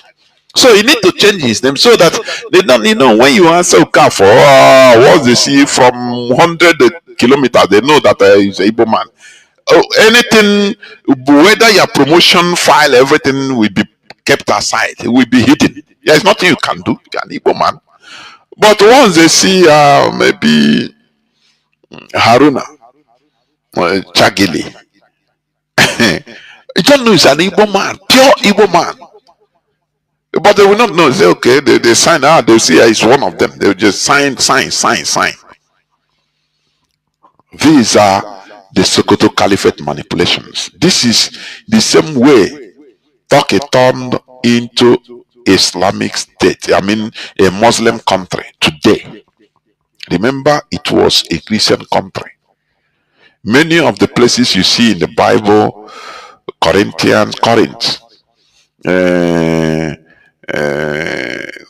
not Thessalonica. I think Thessalonica is in Greece. Colossia, all these places, most of them are in present day Turkey. But what happened? They manipulated them. The Christians say, no, nothing happened. Pray. Let me read also what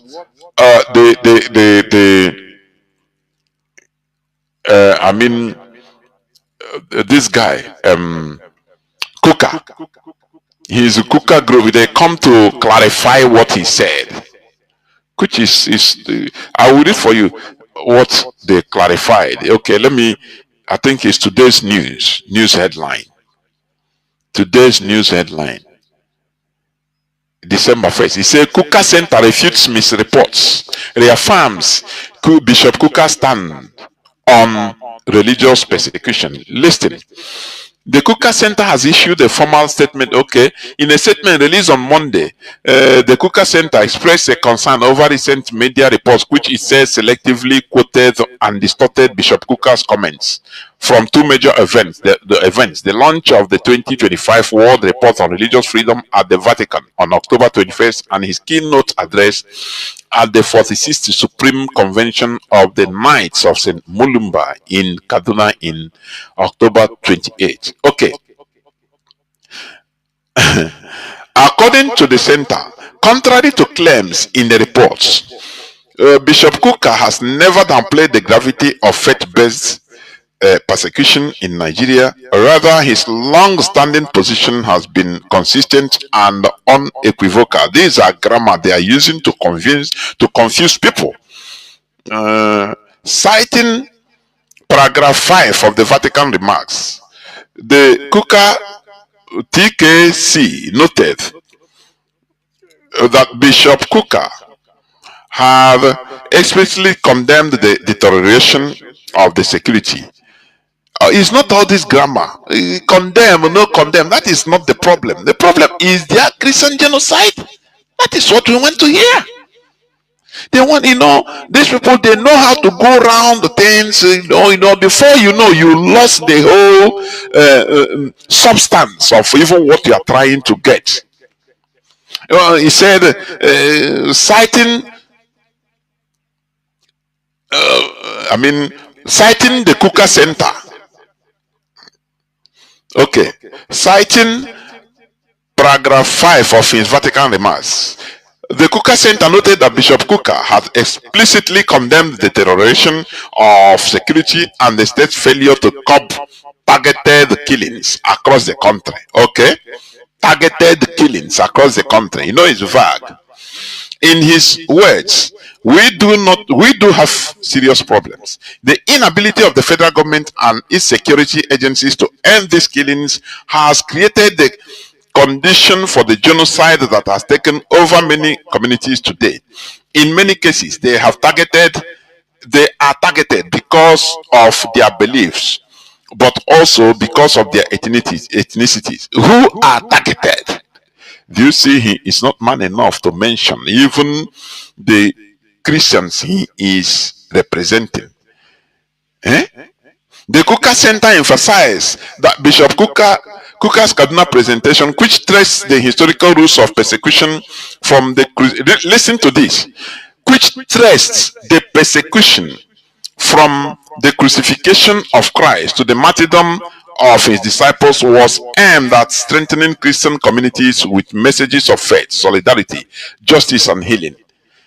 The structure of the presentation, the center instead clearly validated the current realities of Christian persecution rather than diminishing them. Do you see? Do you listen to what he said? Let me explain to you what he said here. Because he is now indirectly telling Christians to accept the persecution, because this is how the founder of Christianity was persecuted. Na ana apache on a league, honestly. Ana apache, yeah, India, I am a league. Look at what he said. He said the Kuka Center emphasized that Bishop Kuka's Kaduna presentation, which traced the historical roots of persecution from the crucifixion of Christ to the martyrdom of his disciples, was aimed at strengthening Christian communities with messages of faith, solidarity, justice, and healing. Which means, all this big grammar and going back and forth he's talking about. He said, don't worry, do not call it Christian. After all, if you say the killing of Christians, it started from Jesus Christ. He was crucified. So Christians should take everything they are suffering with joy, because that is how Christianity is. That is what he's saying here. These people are evil. I am telling you. Huh? Instead of coming direct, I don't want to continue reading this. I read this thing. It got me annoyed. How can this man be saying this? Consoling Christians that I don't complain. After all, the religion you are in is a religion where you come, you are a sheep, you are a lamb. You should be ready to put your life. Don't defend yourself. Just accept it. Do you see the policy, the system? Do you see the reason why Christians are always willing? Do you see that? Again. Christian religion. I go 1 year joke. Iya dika tokumbo. Tokumbo na ebute. Ndị ọcha gbakashịrị agba 2, 3, 4, 5 years. Gị buru ya wee na inweta na nọ na igote na ọkwa good one. You bought a new car. Exactly the same thing with their religion. Let me tell you, this Christianity you are saying, it was pacified as time went on. The Europeans, that is why I tell you, do you see the people you demonize Illuminati? No, please. I don't do that. I don't demonize them. These are wise people. These are the people that designed the Bible, the religion you are going today they call you lamb, and you gladly answer. You gladly accept it. Every time you are willing. Okay, you are willing for Trump to help you. Trump is it God? Is he God that you are calling? You see, what they did Christianity is this. After using Christianity to conquer many places, including colonization of the world, of different parts of the world, mostly in Africa, now they found a way to pacify it for a long time. They tried to pacify it. Now they divided it and say, wherever you see no, and they fought and they conquered, and they said no, that is Old Testament. It's no more acceptable. It's no more viable now. What is viable now is the time of grace. Do you see where the Illuminati came into play? Oh, how We need to strive to get this type of wisdom. I'm telling you. I am telling you honestly. This is what France is trying to do to Islam today. What I'm telling you is factual. You see, France, they are trying to form their own Islam, French Muslim, that is not from the mainstream. They train the imams. They are trying to pacify the word jihadism the same way the word crusade was pacified. Do you know that crusade originally was not meant?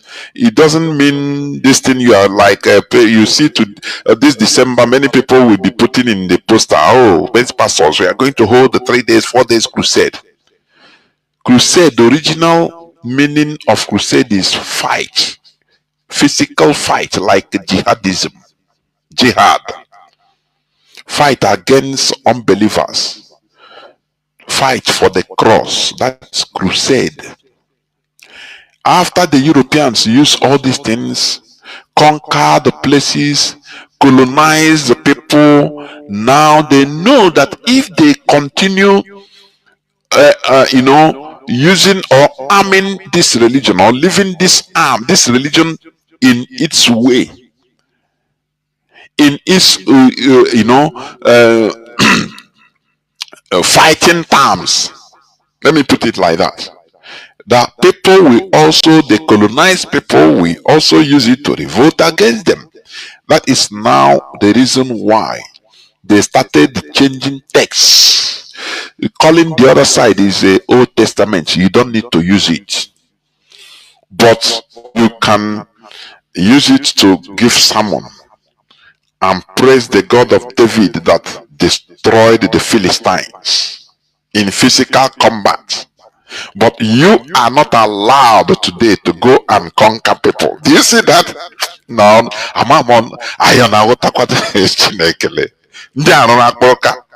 we need to strive to be wise like these people, honestly. So that to structure things that we control, that we be able to control people in a way that is needed for collective progress. That is it. That is what they did. They changed the basics of everything so that a human being in Africa will now proudly will be saying that I am a lamb, a sheep meant for slaughter. He will be proud professing it.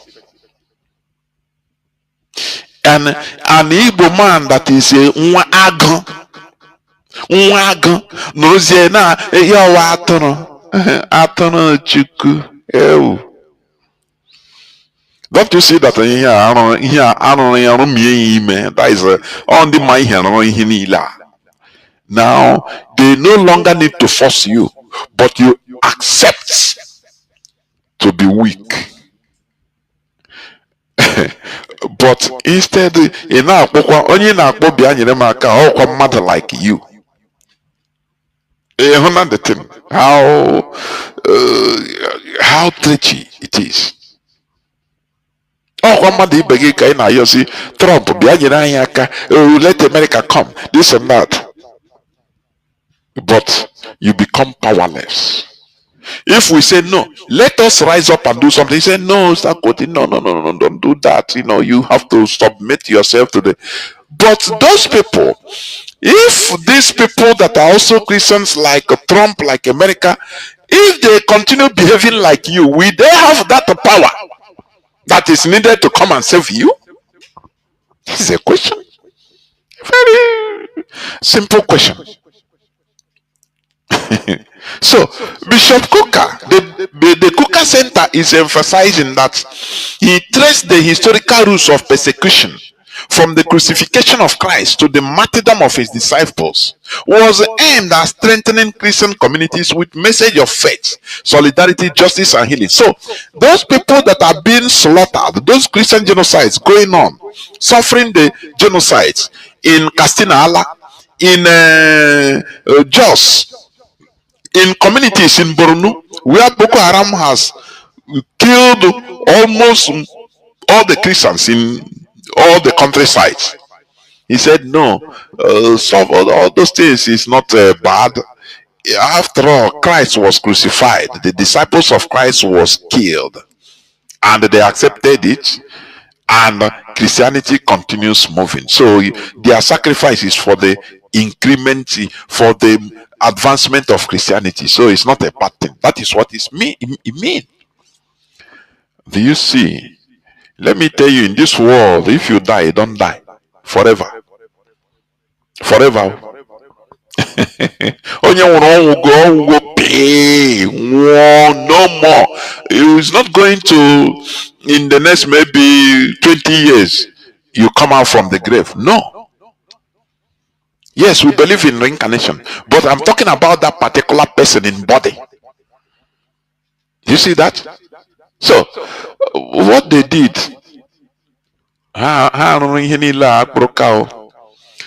we need to support IPOBO, how to defend ourselves from these Maruedas, from the Sokoto Caliphate. Are you getting it? I saw where Asari Dokubo was taunting Christians. He talked about Abaribe, this and that. He said, me, I'm a Muslim. I'm not like you people Christians. You don't defend yourself. If you come to attack me, I kill you. Do you know that the Muslims are taking Christians, mocking at them, that they are wailers? They are wailers, lamentators. That they don't, because they tell them, if they slap you here, turn the other side. Because you're a sheep, you're a lamb. No. We are lions, for goodness sake. Look at our national shirt. It's lion.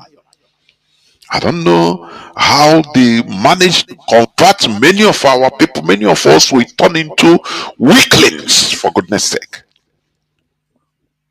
They turn us into weaklings. But IPOB is trying to brush us back. So, what this man is saying is talking around nonsense. This is one of the Moktabares, representatives of the Caliphate. But in Christian bishop church, they know them. Another one is the governor of Benue State, Hyacinth Alia. the Caliphate outmaneuvered, outsmarted the Benue people. They gave them fake. They thought that, oh, this one, Reverend Father, he go defend us more than even autumn. They enthusiastically voted for him. The Caliphate manipulations is enormous. They know how to use sentiment to get people. That is why they cleverly recruited Simon Ekpa. They know that Igbo people are gullible. They will fall. But IPOB, we are very, very at alert. Are you getting it? You know that many of you with with all these sentimental statements and this and that, many of Igbo people, they will fall now. So now here things that happen. We IPOB in our beg, we don't know what you want to do, or no do nothing, or they quiet. And I hear things that happen. Where things that happen? Where is it again? Now let me read this news headline before I open the lines, please. According to this man, which I respect, December 1st, that is today's news headline. Tinubu's Muslim ticket is genocide against Christians. Nigerian army compromised by repentant Boko Haram fighters. Genocide also. Cleric Dachomo, Ezekiel Dachomo. That is it. He's the man that he said openly that, look, if they hold me, kidnap me, if they Fulani kidnap me, the terrorists kidnap me, do not pay ransom. He said, I'm ready. Let them kill me. Say, my blood will bring about revolution. We turn around things. That is how, natural leader. You don't go crown one person, say, oh, yeah, force a leader. No. Natural leader used to emerge from things that are happening. A natural leader will emerge. You can see, oh, Kuka is a bishop, he's the archbishop of this, he's representing the Vatican, is this and that. But check his statement and this man's statement. Who is a leader? Tell me. You can say that, oh, this man maybe he didn't go to school as he should, but that is how a leader is ready to lay his life for his people. He brings out the truth. That is it. The regional leader of the Church of Christ in Nations, Reverend Ezekiel Dachimo, on Monday launched a blistering attack on Nigeria's political leadership, declaring that President Bola Tinubu's Muslim ticket amounts to complete genocide against Christians in the country. Of course, yes. But let's come to it. How did this Muslim ticket come into? First in history in Nigeria, the history of Nigeria. Because those people you are seeing as Christian leaders in Nigeria, as the GOs in Nigeria, they are representing the Sokoto Caliphate. They are handpicked by the Caliphate to do the job they are doing today. That is why people like Enoch Adeboyo, what is the name of the other one? You see, they don't talk about the Christian genocide. They avoid it. They play politics with it because they are part of the problem. How do you think that they allow Muslim ticket? In Nigeria, will you ever have Christian ticket in Nigeria? It tells you that the so-called Christians are buyable. They are buyable. They are corrupt. People that everybody is right now, it doesn't concern me. What is the name of that man?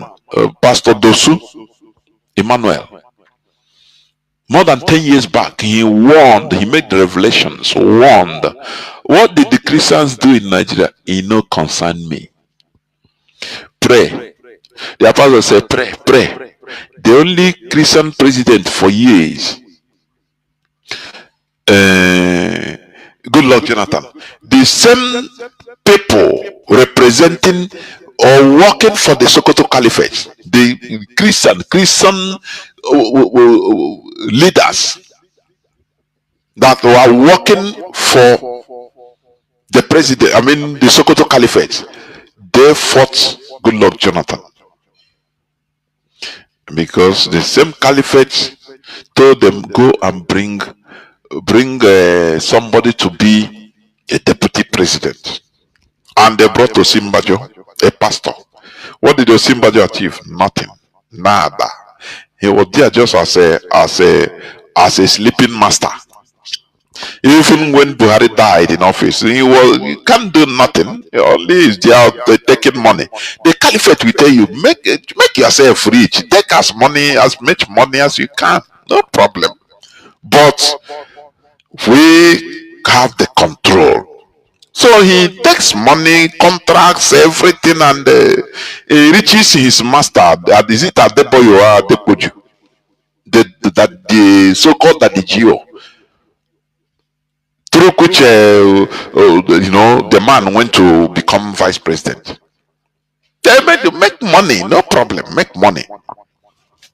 Which money you are making? The people's money. Does the Caliphate care? They don't care, because they are in total control. Are you getting it? So these people today, where are they? I think Enoch Adeboyo he said no, Tinubu should tell America to give him 100 days grace, so that within 90 days he will deal with the terrorists. This is how somebody is talking. The blood of his so-called Christian fellows doesn't matter to him. What matters to him is the wealth. The world wealth, he said that it is nothing. These people are fooling you. I'm telling you. These people are fooling you. They are fooling you. I'm not going to include myself, say us. No. They are fooling you. You need to rise up. You need to open your eyes and understand that all these things are manipulations. So the Sokoto Caliphate know that these people are manipulable. What matters to them is what they can get, money, this and that, or wealth, private jet. So all those things they are preaching about the kingdom of God, this and that is nonsense. It's just akoko ifo ka na akoroge. The Caliphate know. They know. That's why they are using them. You think they are representing you? The answer is no.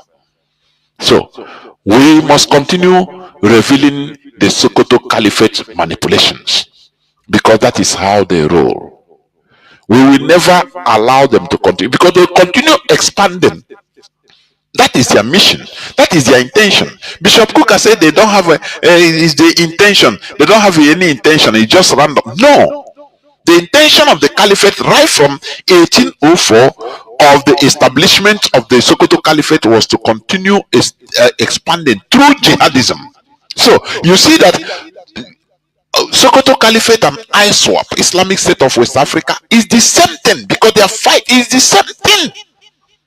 That is why I said the Sokoto Caliphate must be dismantled.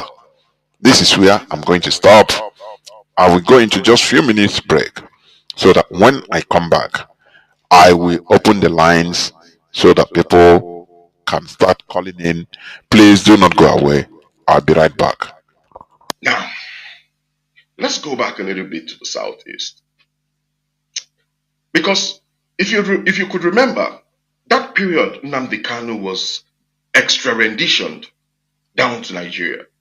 The southeast witnessed some sort of mayhem unleashed on the people of the southeast. That was when the name unknown gunmen was being used to describe the men perpetrating this act. Unknown gunmen, which means nobody knows who exactly is carrying out this act. Some say IPOB, ESN. But yet, this set of people that were being accused denied the charges, said they were not involved.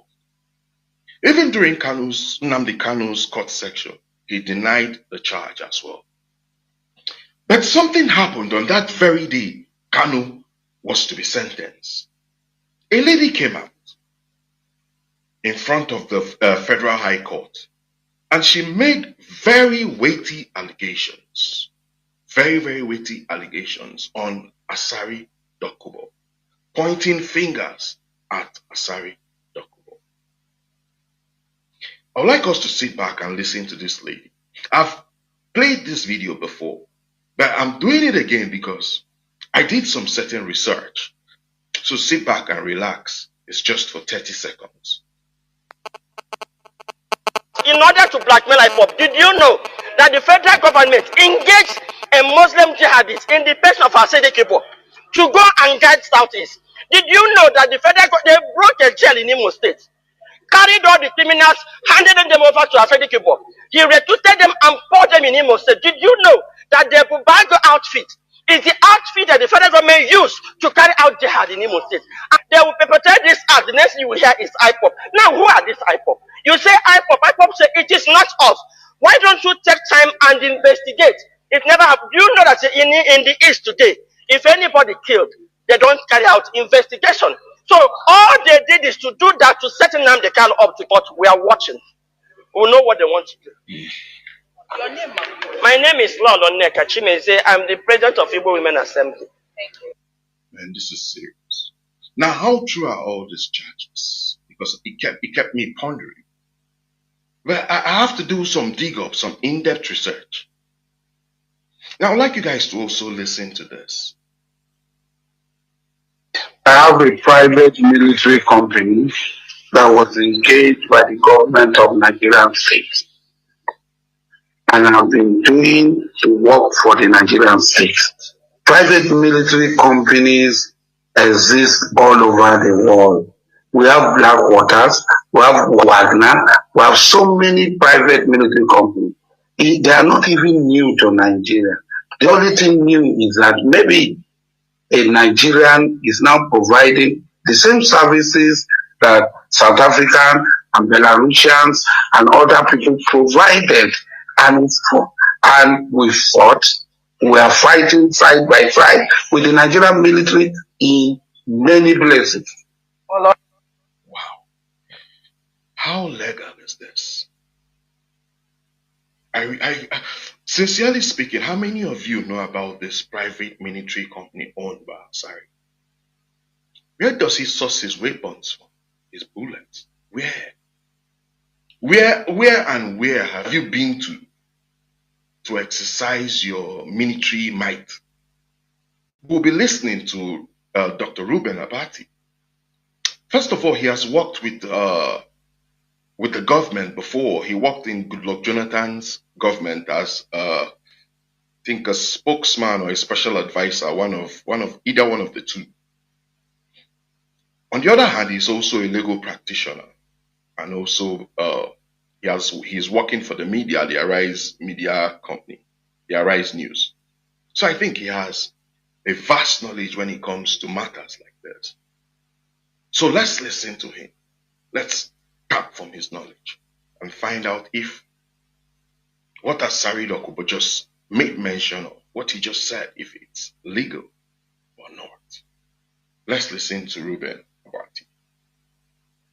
Asari Dokubo to say that he runs a private military company. No, that would be an illegal company. Yes. It would be an illegal operation. If you look at the Nigerian constitution, only the police is given powers for internal security. If the police is overwhelmed, then you can bring in the military for limited intervention. Yes. The third category is what they call private security guards. Those private security guards, they are recognized by law.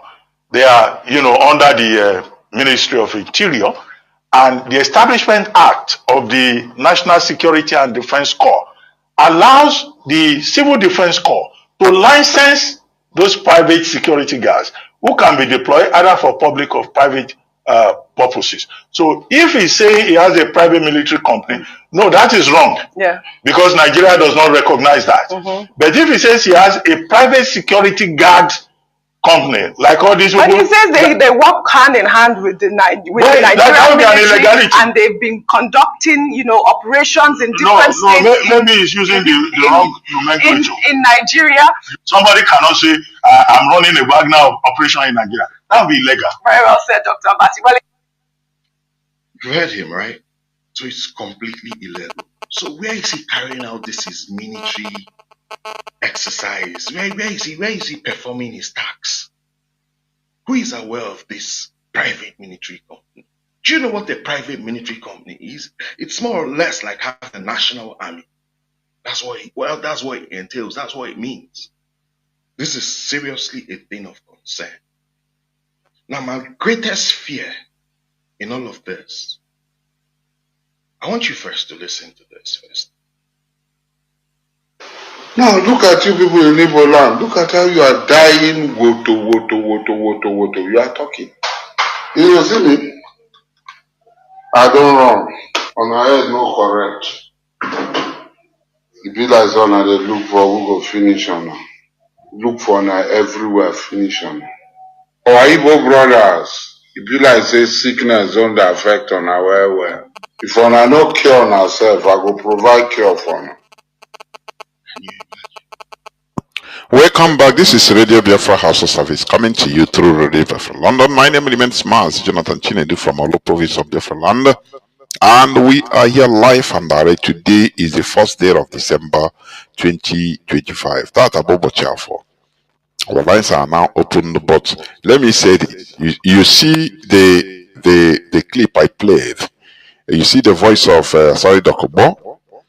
Of which even I have played the clip here sometime. The time it happened new. He said it new, where he showed some guns threatening all Igbo to kill Igbos, that he has been killing Igbos. You don't see these people on X spaces going to attack Asari Dokubo. You don't see them. Sometimes that is that's why I say this mixed blood of a thing is real. I am telling you. You don't see them attack Asari Dokubo. Say, look at somebody that made a statement, threatened a whole Igbo race that is killing. Not that he is going to kill, that he is killing them. That we want who go finish us. He is killing. How we are dying water. No, you don't see people, Igbo people, all these people wigging their mouths on X. You don't see them going to attack Asari Dokubo. Who they attack? Mazi Nnamdi Kanu. Who they attack? IPOB. Ndio Kenulo. Mixed bloods, I call them. Our lines are now opened. Our WhatsApp and Signal line remains +61 405 142 547. I repeat, +61 405 142 547. I repeat once more, +61 405 142 547. I have here people already lining up. Mazi Joe, can you hear me, please? You are the first caller. You are the first caller, please. Can you hear me? Go on. Please go on. Okay, sir. Thank you very much. Mazi, you see, our people don't understand, or rather, should I say, don't know the important role of history,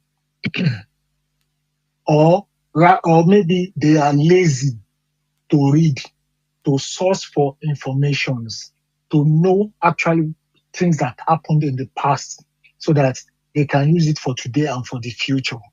You see, the Fulanis, under the tutelage of the British Empire, they have gathered so many historical facts from the British Empire, how they treated other people and how they even treated them, which they are now using on the indigenous people of that space called Nigeria. And they are using it very well to their own advantage. Divide and rule, divide and conquer. They know the people that are that can be easily bought, because poverty has been systematically imposed on the people, so that by the time they take out of 100 people affected by poverty, if they take one out, that one, they can use that one to control the 99. For instance, now they give that one, they give him like 1 billion. They will now select like 5 again. They will give them 500 million. So that's how they will that's how they start building like a pyramid, control from the top down. That is what is happening to our people. Our Igbo people are so, especially the ones that are Christians, they are so timid and coward and shameless. Imagine they are calling a man like them to come and save them. About the fire they are calling every Sunday, every day at crusades. Why is it not helping them? Why are they waiting for Trump to bring his own type of fire to fight their physical battles for them? Is this not enough to show them that what Christianity has brought to our land, no importance at all? It has not added to our well-being, economically or otherwise. Mazi, do you know that I am in a group where we have some members of our, IPU family? The Christians there, I noticed that whenever somebody drops a message and it ends with he say, Mazi, they will not say anything, or they will not comment, they will not write anything. But as soon as they see somebody end a prayer with amen, you will see them shouting amen, in Jesus' name, amen. And I used to ask these people, how are you people related to this Jesus self? Do you even know, what do you know about him? They will say he's your savior. A savior? You people you were on a line with his name. The details, please. And till today, there has been no benefit. Rather, they are the ones feeding the Vatican, donating money every day that they are taking to the Vatican. And the people there in the Vatican are just there enjoying 24 hours light, 24 hours internet access. And you people that are in the jungle, you are still praying. Ndewo Mazi Joe. Ndewo.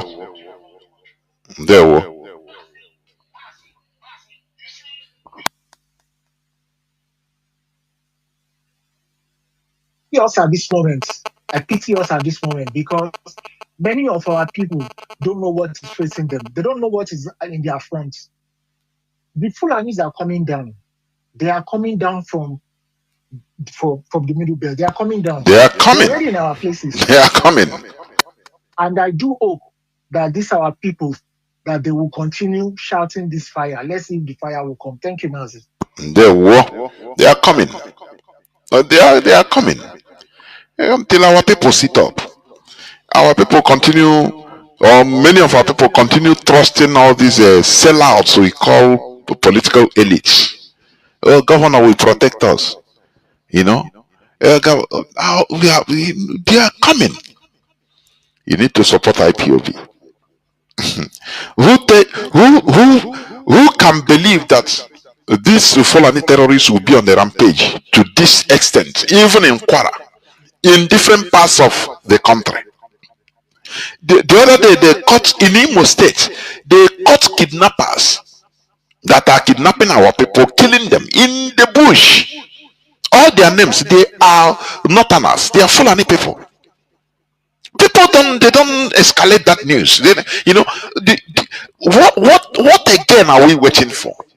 Can Igbo man, Igbo people be caught in the northern bushes, kidnapping and killing northerners, and they just take it like that? They will slaughter that they will go and ransack the Igbo people's properties and kill many of them. But they did in Imo State. I think either last week, 2 weeks or 3 weeks. They were caught. Fulani kidnappers in Imo State, in the bushes. And our people were taking it with a pinch of salt. No, don't worry. No, our government will trust them. Nothing happened. Everybody was continuing his business as if nothing is happening. The couples are thinking, I don't know. I therefore now everywhere they okay now. All the only thing an average Igbo man can, where he can be powerful, is against his own person, against his own brother. IPOB asekwa, Nnamdi Kanu asekwa, he's a terrorist, jail him. But even Asari Dokubo, they fear to talk against him. Somebody that threatened the Holy Books. Caller on signal, please go on. Caller on signal. Can you hear me, please? Ndewo Mazi, please go on. Kabiama, continue to give you the strength to do this tedious work. It's not easy to serve our people in the capacity of what we are doing, trying to educate our people for us to know our left and right.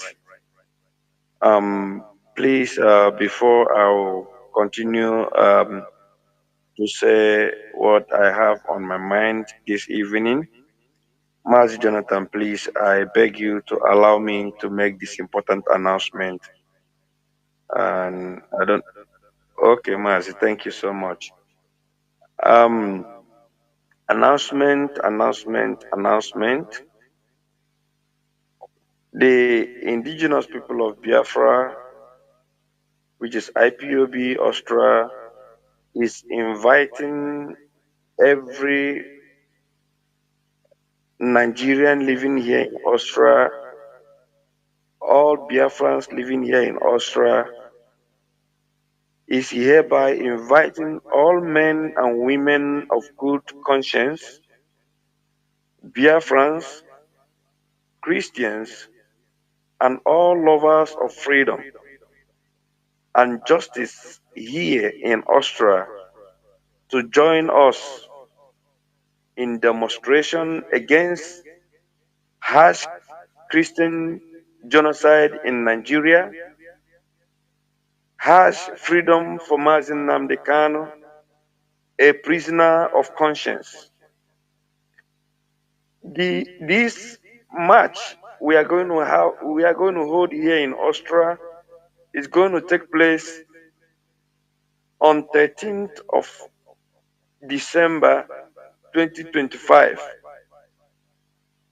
13th of December 2025, and the time is 11 o'clock till 3 o'clock in the afternoon. In Dutch, we said 11 uur bis 15 uur. The date is also on Saturday am Samstag, 13/12/2025. Is exactly the day we are holding this march against harsh Christian genocide in Nigeria and harsh freedom of Mazi Nnamdi Kanu, a prisoner of conscience.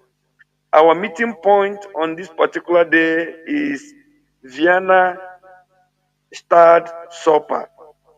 I come again, Vienna Stad Supper by Kärntnerstraße 1010 Vienna. By Kärntnerstraße 1010 Vienna.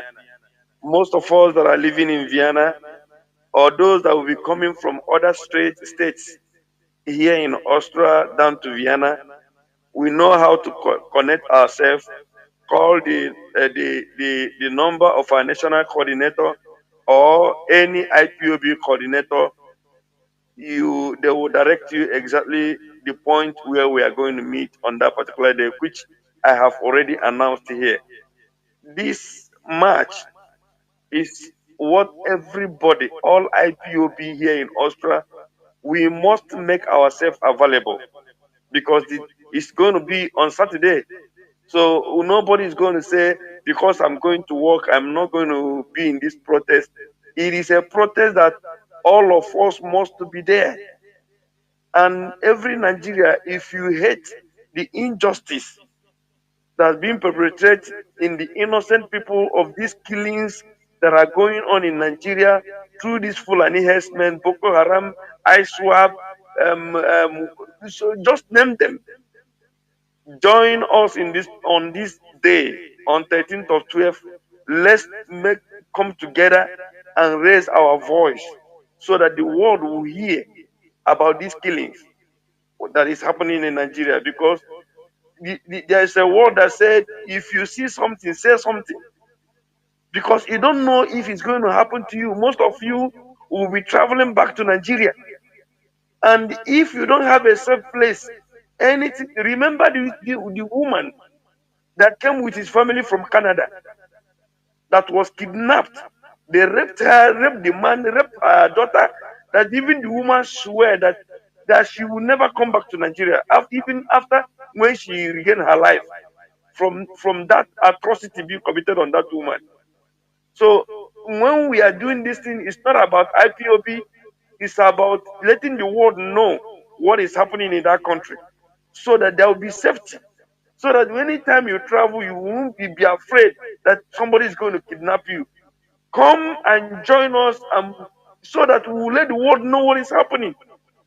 That there is genocide in Nigeria against Christians.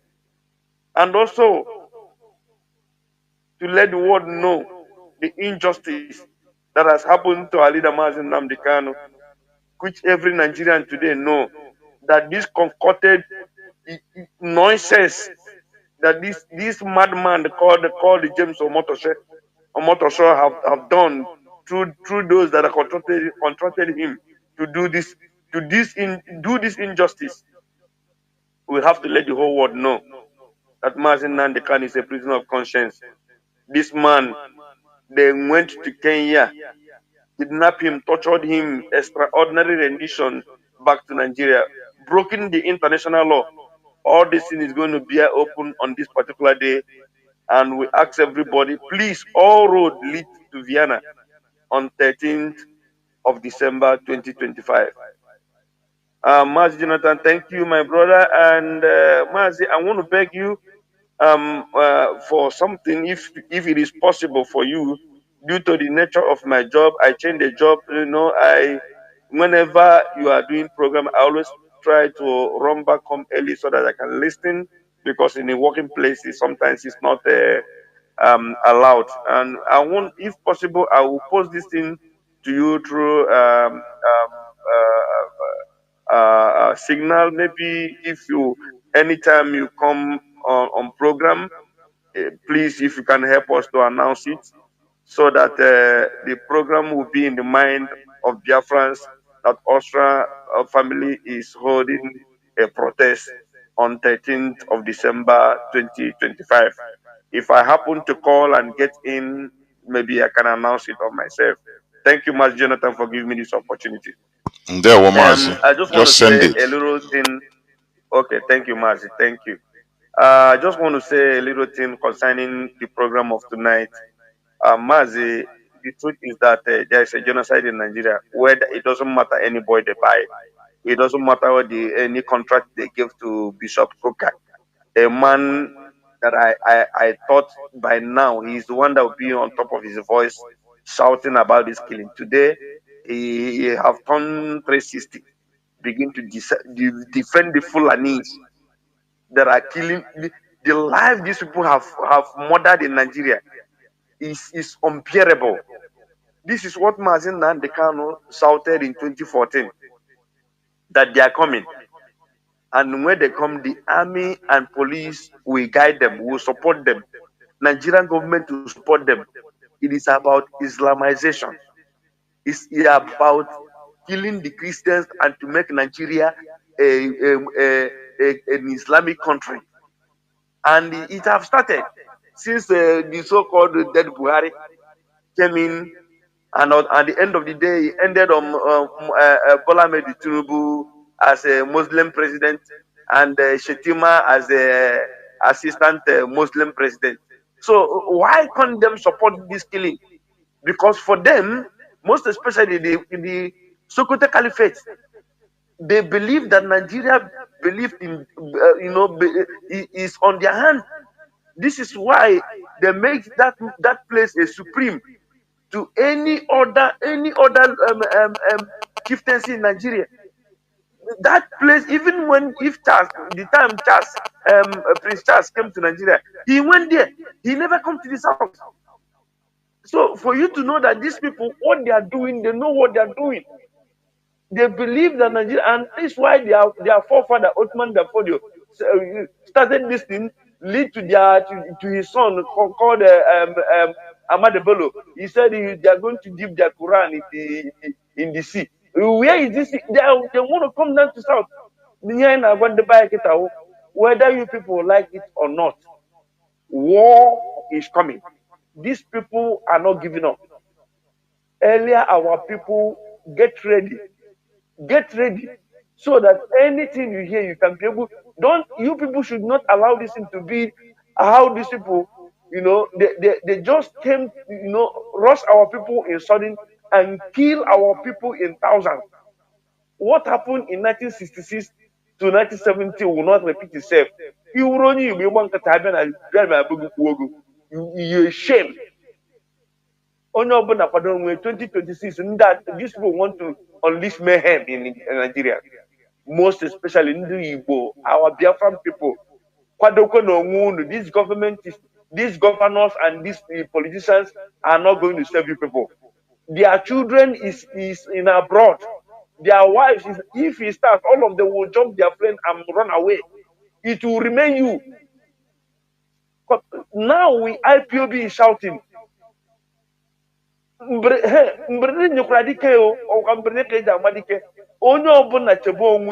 are coming, and when they will come, and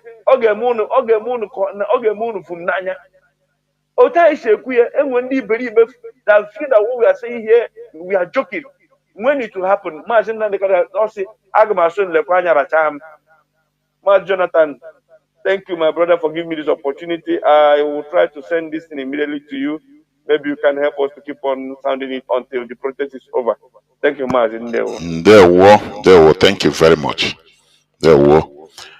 Caller on WhatsApp. Can you hear me? Please go on. Caller on WhatsApp.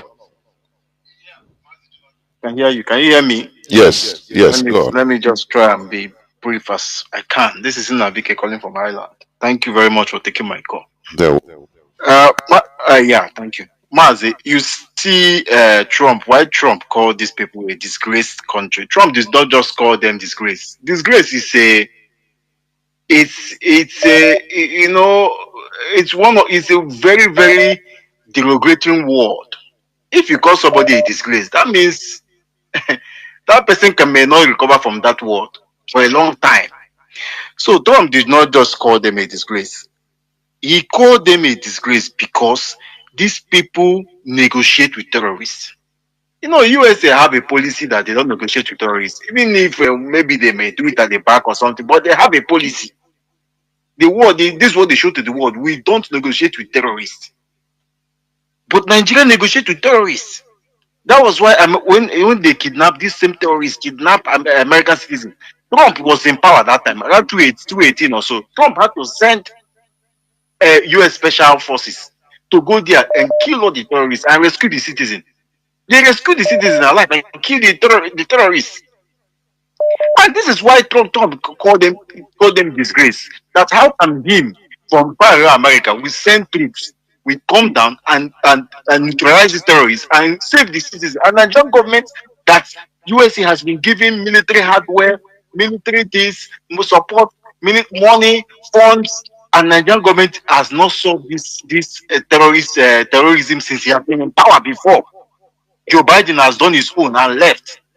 He came back again, and the killings has been there. And Nigerian government is putting these terrorists inside the army and police and immigration. Which same country in this world, I'm saying in this world, we catch a terrorist that is killing a foreign terrorist, not even a terrorist that is indigenous, a foreign terrorist. Even countries have hardly put foreigners in their army or police, except maybe you are born there. But Nigerian government will put a foreigner that they catch that came from Mali and Niger to kill their citizens. When they catch them, they put them in the army and military and police. And useless Nigerian citizens are there looking at these policies. Nigerian government have policies not killing these terrorists. They catch them and put them in the army. Why will Trump call them a disgraced country? Trump interviewed Buhari because of his 2018. He told him to his face that why are you killing Christians? When he started saying it's climate change that make this, so started talking nonsense. And this thing has coming to Trump again. Trump now look at this thing. What is happening? This same thing again. And if you check those days, it was suicide bombers during the good luck time, bombing. They now told Trump now called this man and challenge him. This man did not say anything good.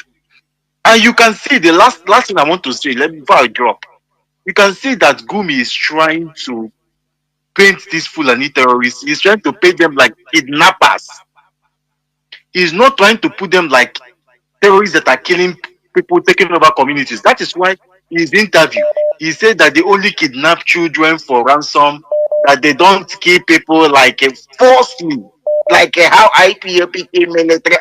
So he's trying to change the narrative that these people are not killers. These people are just mere kidnappers. They are not killed.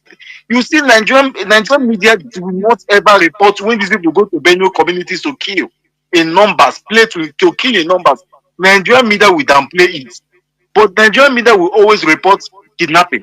When you check in the news, Fulani terrorists kidnap this. They don't report when they go to Benue to kill like 50, 60, 100, 200. Except people go there to do it by themselves. Except individuals go there to do it. Nigerian media don't report it. They only report kidnapping. So Nigerian people should open their eye, not allow these people to change this narrative from killers of taking communities, jihad, to kidnapping. Thank you, Mazi. There, Mazi. Thank you very much. We must continue. Caller on WhatsApp. Can you hear? Is it? No, caller on signal.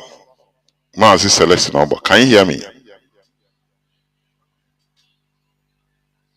Yes, Professor Jonas. Good There, evening, sir. Mazi. There. And a good evening to every Biafran. I remember Mazi Celestin for Ground Zero Home Akwaibon, precisely. Professor Jonas, let me swiftly do justice to your topic of tonight. And I must start by saying that Bishop Cooker and Reverend Alia are complete disappointment to Catholic priesthood, because I must ask them, what do they understand by genocide? When foreigners who invaded a supposed country move from communities to communities, get them killed, get their properties burned, move into church, burn down those churches, kill members of those churches, and destroy everything that is living. Even non-living things are completely destroyed and decimated by these marauding Fulani jihadists. There are no provocation. You just invade the people, and you, with the intent to destroy life, and you get those life destroyed. So it is I don't know, Professor Jonas, but what Bishop Cooker, the statement attributed to him, and I know that the Bishop Cooker was the one who made such statement, because anything that you saw that Nigerian newspaper keeps circulating, you know that it is really coming from that person, especially when it is in support of this lying and the jihadist government of Nigeria. So you know that it is true. And it must be condemned, because people cannot continue to speak with double side of the mouth every time. And all these things happen when money exchange hand. And you know that Nigerian government is very good in bribery. And this must be a kind of awakening to people with good conscience, because our churches are now annexed to Sokoto Caliphate. That is why many of them are living in denial and living in fear. So, and that is what is happening. We mustn't allow them to have their way. We must call this by what it is, because it is genocide, and it is Christian genocide, and it keeps happening every day. But even today, Professor Jonas, it happened in Enugu State. A woman was adopted and people were killed in the home of the deputy governor. It happened by this marauding Fulani jihadist. So, but the problem is that the Nigerian mainstream media keep downplaying it, and that is why our people must double their effort to keep this, to keep it ringing, because if we allow it to die down, if we allow this food to have their way, because they are, even if it is to sell all the oil and they use the oil on lobbying, on bribing people in America, they will do it to bribe people globally. But we must be consistent to make sure that this fire never done, to preach this truth, to let the people of good conscience in the world to know that there is Christian genocide in Nigeria. It is not something that anybody can debate, because the truth speaks for itself. If you doubt it, you come. When you come, we will take you to the field, and you see it for yourself. Because unlike the Nigerian mainstream media, who sit in the comfort of their office to write propagandas and dish out fake faulty statement, just like the BBC fake news. But we go to the field and we extract the fact. We interact with the people and see what is happening on the ground, and we send it to the world. So, and that is the difference between we and them. Sokoto Caliphate is doing everything to make sure that the generality or the population in the Christian community downs to their tone by trying to quench this Christian genocide, which is happening and which is true. But we must not allow that to happen, Professor Jonas. And that is that. To the people that some of our people who are behaving as though they are reasoning from the annuals, specifically, let me mention Audios of Kanu that you rightly pointed out. Professor Jonas, you know, in the language of our leader, he said, and I quote, when Biafra come, there will be a compulsory DNA test. Because it is not everybody with Igbo name that it is Igbo. There are so many infused plots. We know their stories. You know, we all know their stories. It is not a hidden thing. So sometimes when they come out to make some kind statement, you should not take them serious because there is no Igbo blood running them.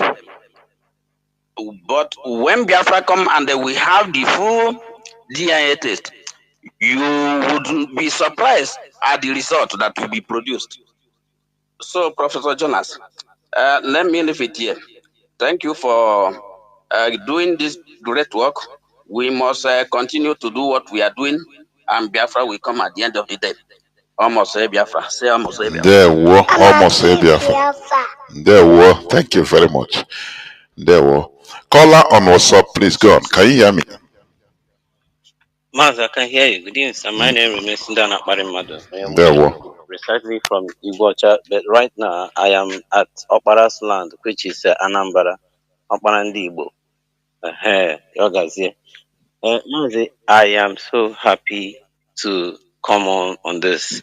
But before that, I want to ask, what is though I know, but when it comes to the contents of Nigeria, and all their useless politics, what is the difference from a kidnapper and a terrorist? Because when I stand before a man who have a gun in the name of a kidnapper to take me out for some ransom or financial interest, if I have high BP, I will go down before he can cock that gun. So it's as if as I am threatened with my life before such person. So I'm asking, when somebody decided that I am not going to call these people terrorists again, but rather kidnappers or maybe bandit, as they have chosen to be calling them, are they saying this to look down on those who wish to us to turn back and say, oh, okay, they are not terrorists, okay, they are this, okay, Trump, don't worry. As in, I'm just looking at all this context, as in, what is really going on when somebody comes and say, these guys are not terrorists, that they are bandits, that they are kidnappers, that they are unknown gun, they are gun known, they are, all these things make me feel like, do we really have people who reason beyond their news or what? Because Trump cannot retreat back. Trump is not a black man. Trump is not Okoroawosa. He's not Ojos or Carlo. Trump is not Wike, who is fighting for a land that he never know where he came from. So all I'm trying to say is this. Definitely, Trump will never reiterate his words, not coming to fulfill it, because it is a challenge that would dictate if America are negotiating with terrorists. This junction, it's gonna be a yoke on every word, on every person, as in the G12 or G32 or whatever they call them. All of them are watching. They want to see him swallow back his saliva, and he cannot do it. He's coming there. He's coming down here to finish this war for them. So, another thing I just want to say is this, please, sir. The idea of come on, the idea of looking up to only IPOB to do this needful, yes, it's good, but it's not really a good one.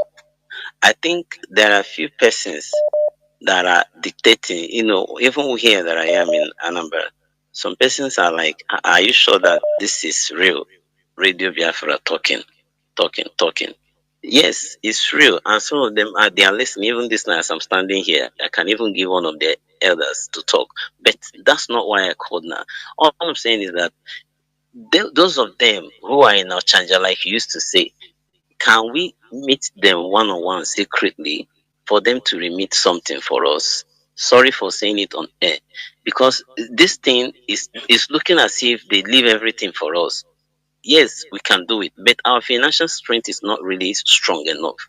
Can't we have a way of writing to them secretly, or maybe them coming to us, we going to them individually secretly for them to remit? You people send us a channel that they can pass this money, because as in the juncture we are now, if any care is not taken, these guys will take us on our way, because we want to see the downfall of Caliphate. This is the real game that they are playing, and I know you are a chess player. Nnamdi Kanu is a chess player. Mazi Chinasa is a chess player. Ekoroleke is a chess player. So please, let's play this game to the best of our knowledge and win this war, please. Thank you, Armin Sindana Baramadoye Muchechukwu. There were. Thank you very much. We must continue, like what you said, what you propose. This is not the time to start writing our people. We need support. At this stage we are. If our people cannot do something, by themselves without push, because we are pushed enough, and we continue pushing with the facts that are on ground, with what is happening. We have been calling on people to make contact. This is not the time to start writing people support us. You see many of them, you see that you know our people now. Oh, ndị a na-ayọzi ka m nye ha ego, ka anyị nye ha ego, ka anyị tọwara ha ego. You see ọgba na paper. This is this very gullible and stupid character of our people, or some of our people anyway. So when our people continue thinking that no, it doesn't concern me, ọ na-ere ahịa, ọ nọ na chanjara ya, maybe n'abalị a o recha n'ahịa nweta nwa obere gain, nwa obere change, ga ṅụọ taa nkwobi, macha njakịrị ya, ga hụtụrụ na bed ọ na-agwụ ụra ka dimkpa bili. That is only thing. Tomorrow the same thing. You don't consider. One day you will see him being kidnapped or taken, killed by a terrorist. So his people night here, we don't know that it will happen to him. I never believe what these things they are talking until now. It don't happen. Now my brother.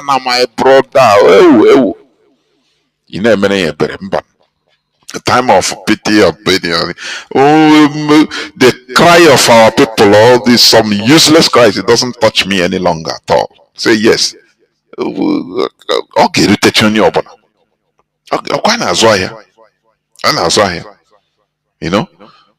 I think one time, the other time, I think during the Uromi killing, before you know, I think in Kanu, they killed a man that was loaded his goods, so I don't know, loading his goods from a container or something like that in Kanu. They invaded him, looted his goods and killed him. He became one of the story. That person, he didn't know that it will happen to him. When he's hearing something, he say, "It no concern me. I beg, India, this IPOB, they are propagandists. It no concern me. What did I do? He will touch you. He will touch Dick and Harry." What used to give me, I used to study about that 1966 pogrom. When our people were killed, massacred in the north and in the southwest, middle belt, everywhere, that time they remember it touched everybody. Because you're not choosing a solution. Nah, our people are not proactive. IPOB will continue talking. until one day hear that these people open fire, they ransack a village in Imo or in Anambra. Even if it happen, other people in other areas, I say no, they continue their business. No, I make it a good business. Yeah, buy guy in opera. Selfishness. But IPOB, we are here. We need the support of everybody. You can inbox, call, or private inbox, right? Me or any of the broadcasters that you want to donate money to IPOB. He say it's okay. It's okay. But writing people individually say give us money for what? Only on the no. Caller on Signal. Let me see. Are you still there? Caller on Signal, please go on. Yes, Mazi Jonathan. There, Mazi. There, Mazi. First of all, my name is Mazi Fine. Mazi Fine, calling from his location. Mazi Mechko Kabia must strength you. That's my prayer. Also, I thank our leadership. Especially, I thank our leader.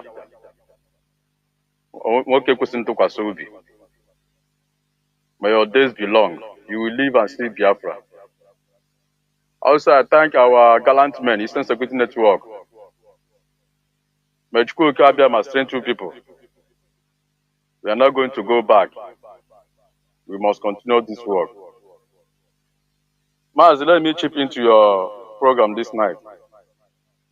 Mazi, where was Kuka when they use fake bishop and endorse Muslim tickets for Tlibu and the commander of Boko Haram? Where was Kuka? Where was Ayodepo?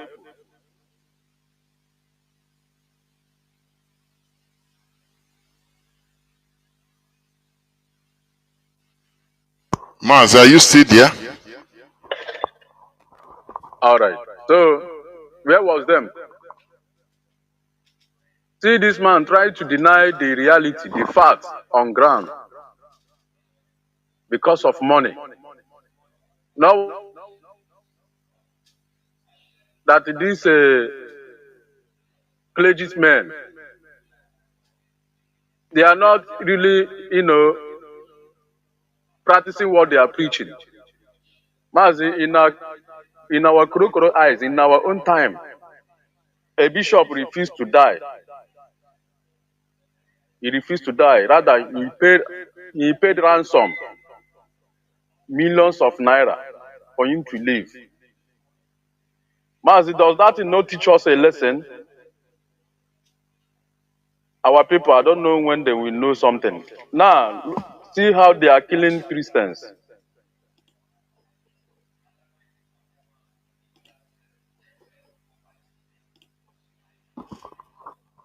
Mazi, you are dropping. I don't know. You are stopping. Why? I don't know.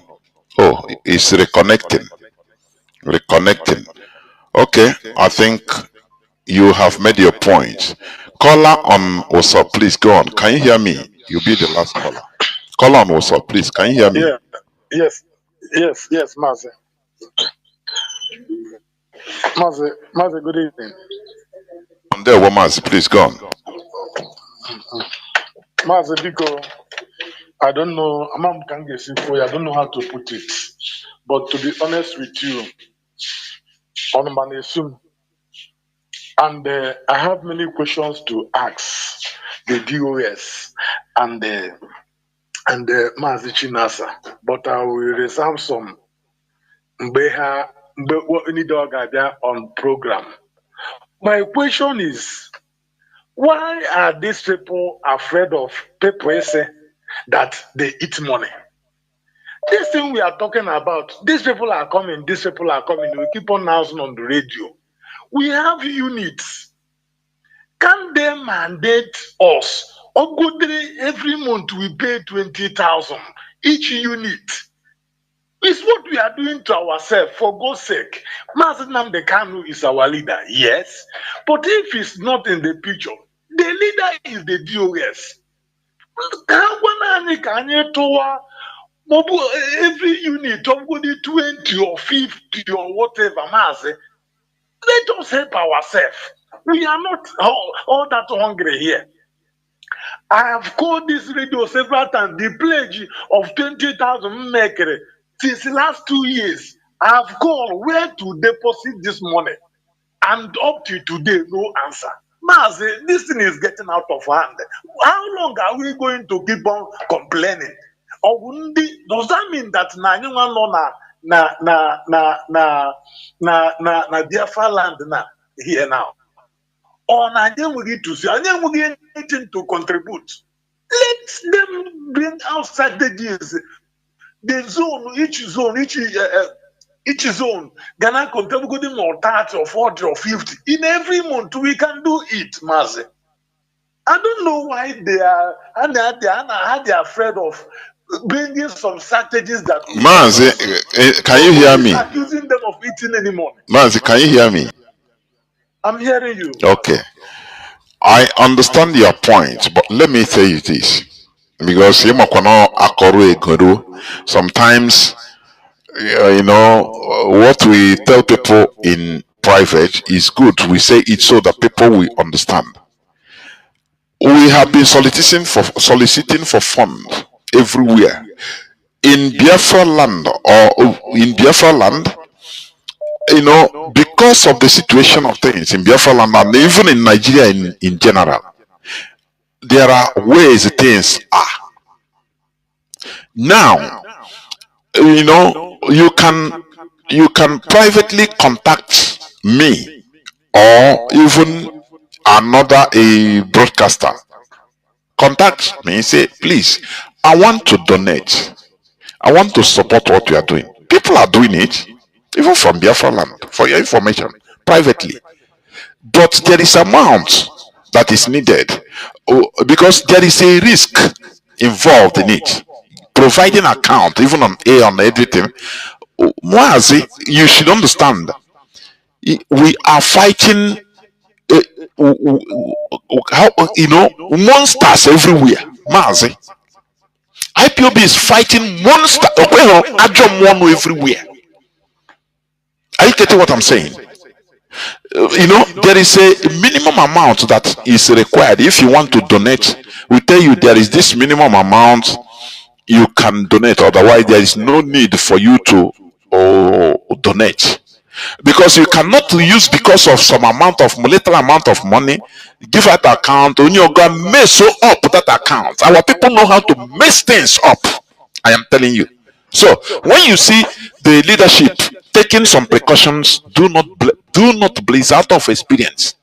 In any slightest mistake, somebody will go down. Somebody and a young account on transfer reason for IPOB. It put everybody in danger.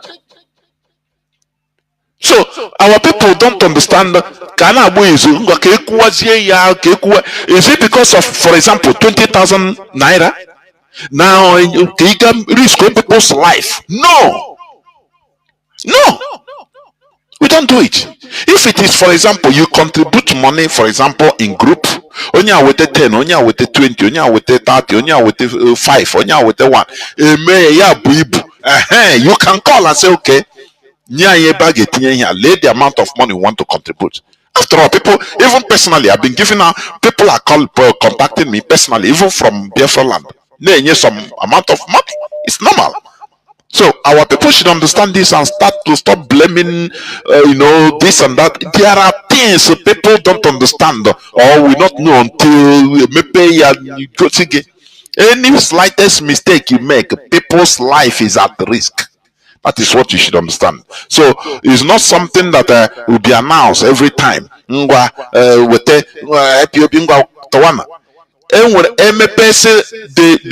people in Biafra land, you need to contribute. These people will take advantage of it. We have experience of it. People will start taking advantage, and after now we have. So please, I want our people to be following this leadership methodically. We are matured. Not everything you start to being mad on. There is a reason. IPOB need money, but we want our people's life secure. That is it, and we want to reduce some risks. That is the thing. You can, if you have like-minded people, say, okay, ka anyị tụọ ego, biko eji m 20,000 iji ego ole, ọ sị gị o ji 10 iji, before ị na-eme ego gbalite.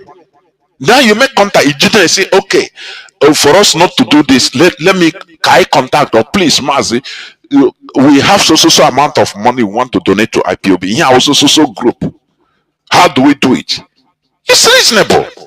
But you don't expect IPOB now put now so one bank number, okay, or bank account. Now we have passed this now. We have passed this.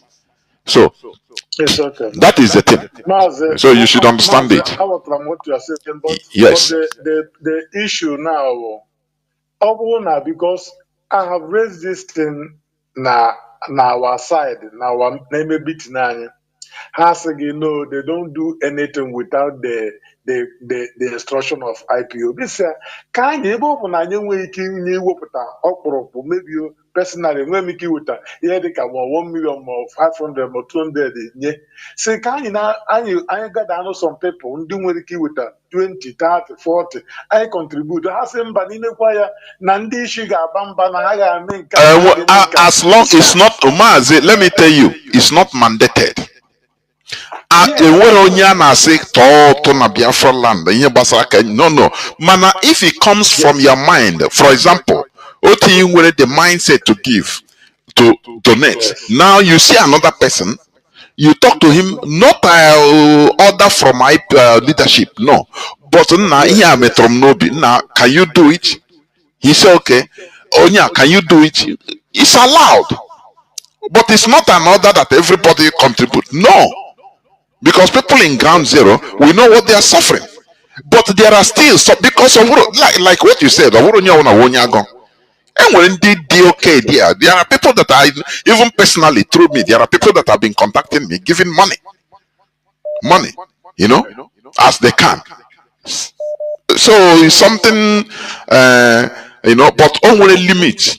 That is why when somebody contacts you, write me, I will ask him, Mazi, you are calling, are you from are you in Biafra land? They say yes. Or even in the wider Nigeria, say yes. How much do you want to contribute? That is the reason I ask. How much do you want to donate?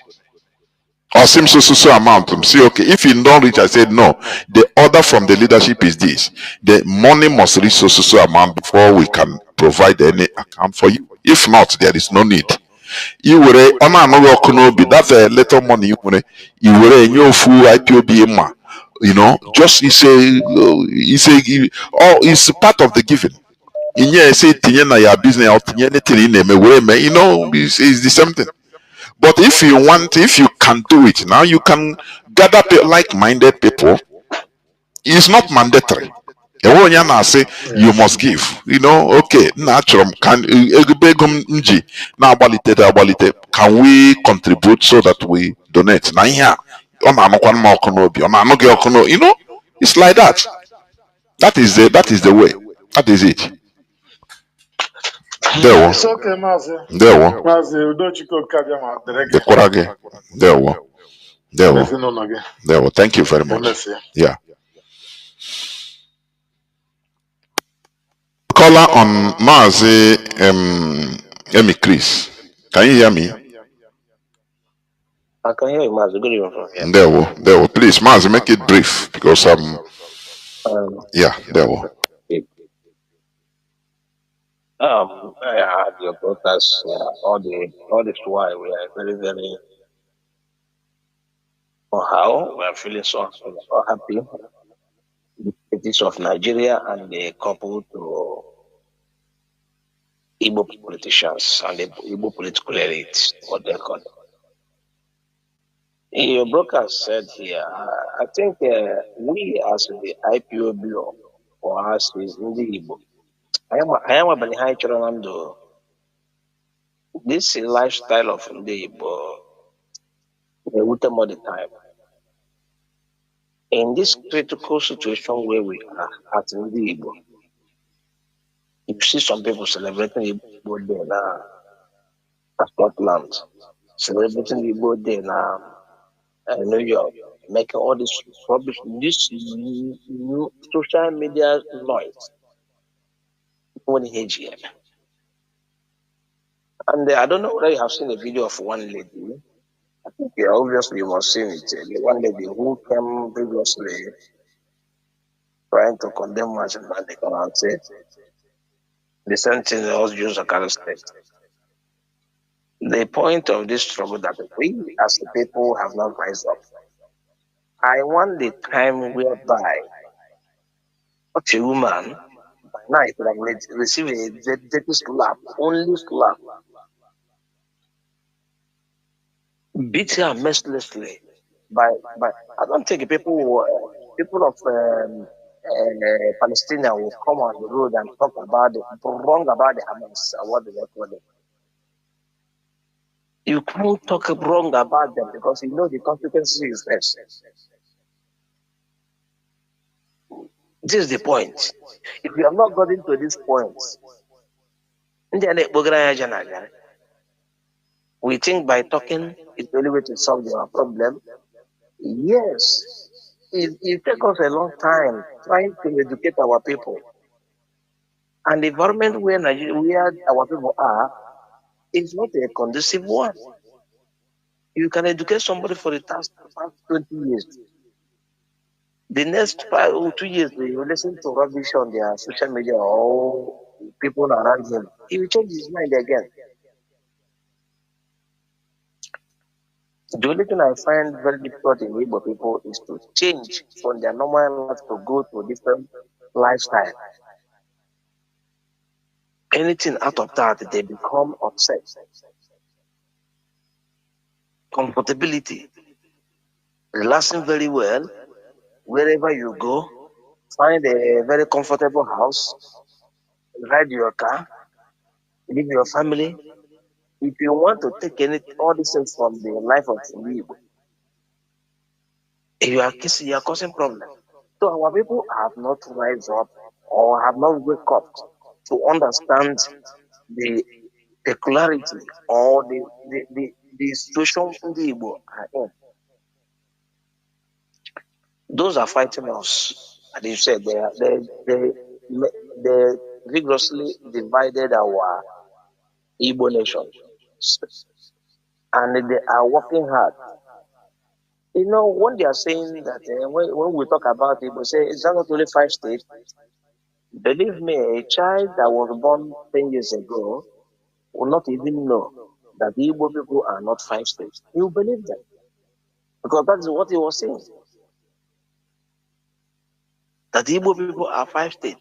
So these people, what I'm saying here is that the Yoruba and the other Nigerians are still plotting the destruction of Igbo continuously all the time. They never stop. They continue plotting how Igbo people will fall down. So they go on social media. When you talk about Biafra, you say that you take your 5 states and go. Still planning. All this they are telling you. Some people, it means nothing to some people. But you understand that we are not 5 states. But because we have been old in this struggle, or even old in Nigeria, let me just put it, our age before Nigeria begin to balkanize us, we have known where we are. When children born out 2000, 2005, 2010, the next 10 years, if you didn't educate them, let them know all these things, how would they know? That is the way of going. So Caliphate, what you said about Caliphate, they are working very, very hard. And they're very, very unfortunate. They use Chinedu. You see, during Buhari, they couldn't achieve their goal. And they are trying to achieve their goal. The whole Nigerians are calling for They have to drop. They have to drop.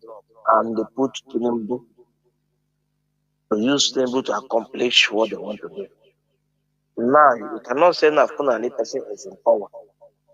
You cannot say that Fulani person is in charge. The only president who has taken over since this democracy can never change Inspector General Police, IGP. Every president took over, he changed the Inspector General Police, but this one never. They maintain the old one of the one. That's clearly the power that the carry state to hold in Nigeria.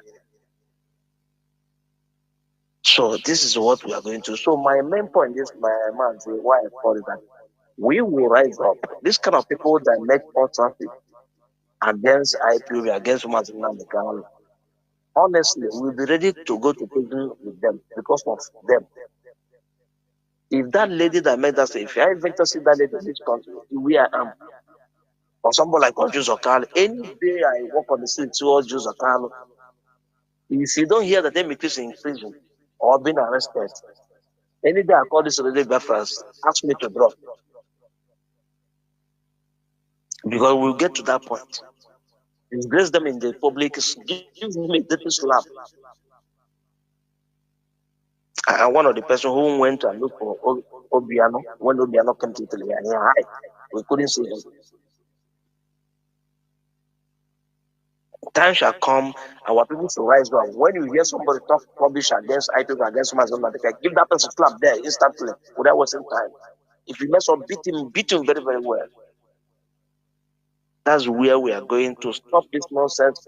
Anybody who have mouth, we know one idiot to call the award. Every day he comes around because nothing has happened to him. If you have dealt with him, beat him up. I think he will shut his mouth anytime he wants to talk about IPOB. We are no more a kid in this struggle. We have been many years in this struggle with the population. We're even bigger than the country. Some countries in Europe, IPOB members are bigger than them. And we allow all this thing to be happening. Thank you, Mazi. God bless you. Mazi. There were. Caller on WhatsApp, Mazi Chinedu, please make it, if I'm right, I don't know. Make it very brief. You are the last caller, please. Yes, Mazi. Okay, there we Mazi, I say thank you so much. There we Mazi, I want to talk to my brother that just finished calling now that we are not going to sleep. Do I need to waste my energy in a person that is not useful? Most of them, just like our brother has called before this very last caller, that said we should go and beg them. Beg them for what? Most of them that you see, they will be roasted on top of that. You see by the Fulani. Why do I need to go and start wasting my time chasing around a non-entity that the Fulani will soon capture? Go and ask people in the north that were shouting Arewa, Arewa, Nigeria, Nigeria. Go and ask people in the middle belt. It's not like the so-called TUNU that is running around. Bam, bam, bam, bam. What has he been able to achieve for the whole of these years? Is it not just to knock down Igbo people's house and destroy their properties and enable the Fulani hegemony and the Fulani continuity of enslaving and killing Christians all over Nigeria? It is the hate, the tribal wickedness that they have against Igbo. That is what will swallow every one of them. Mazi, you know, I say na onye si na ihe anyị na-eme ebe a na ọ dị mfe, ya ga-were ekete ekute mmiri. That is why I over cherish this very organization. The only thing we owe this very organization is to keep floating it, keep holding the line. Because you know this time, this very Fulanese Gamopu.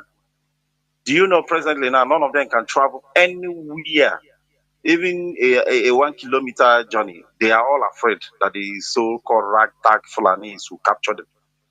That is how dirty and how as in useless that the entity called Nigeria has become.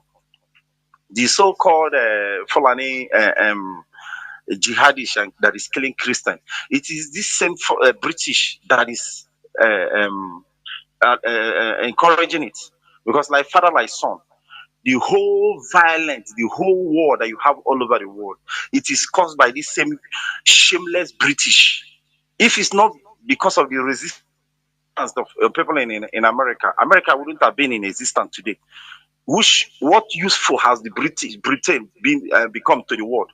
That is why they have sworn to see that Biafra will never exist. Through this same Fulani, encouraging them in every way. Look at a shameless country that kept quiet.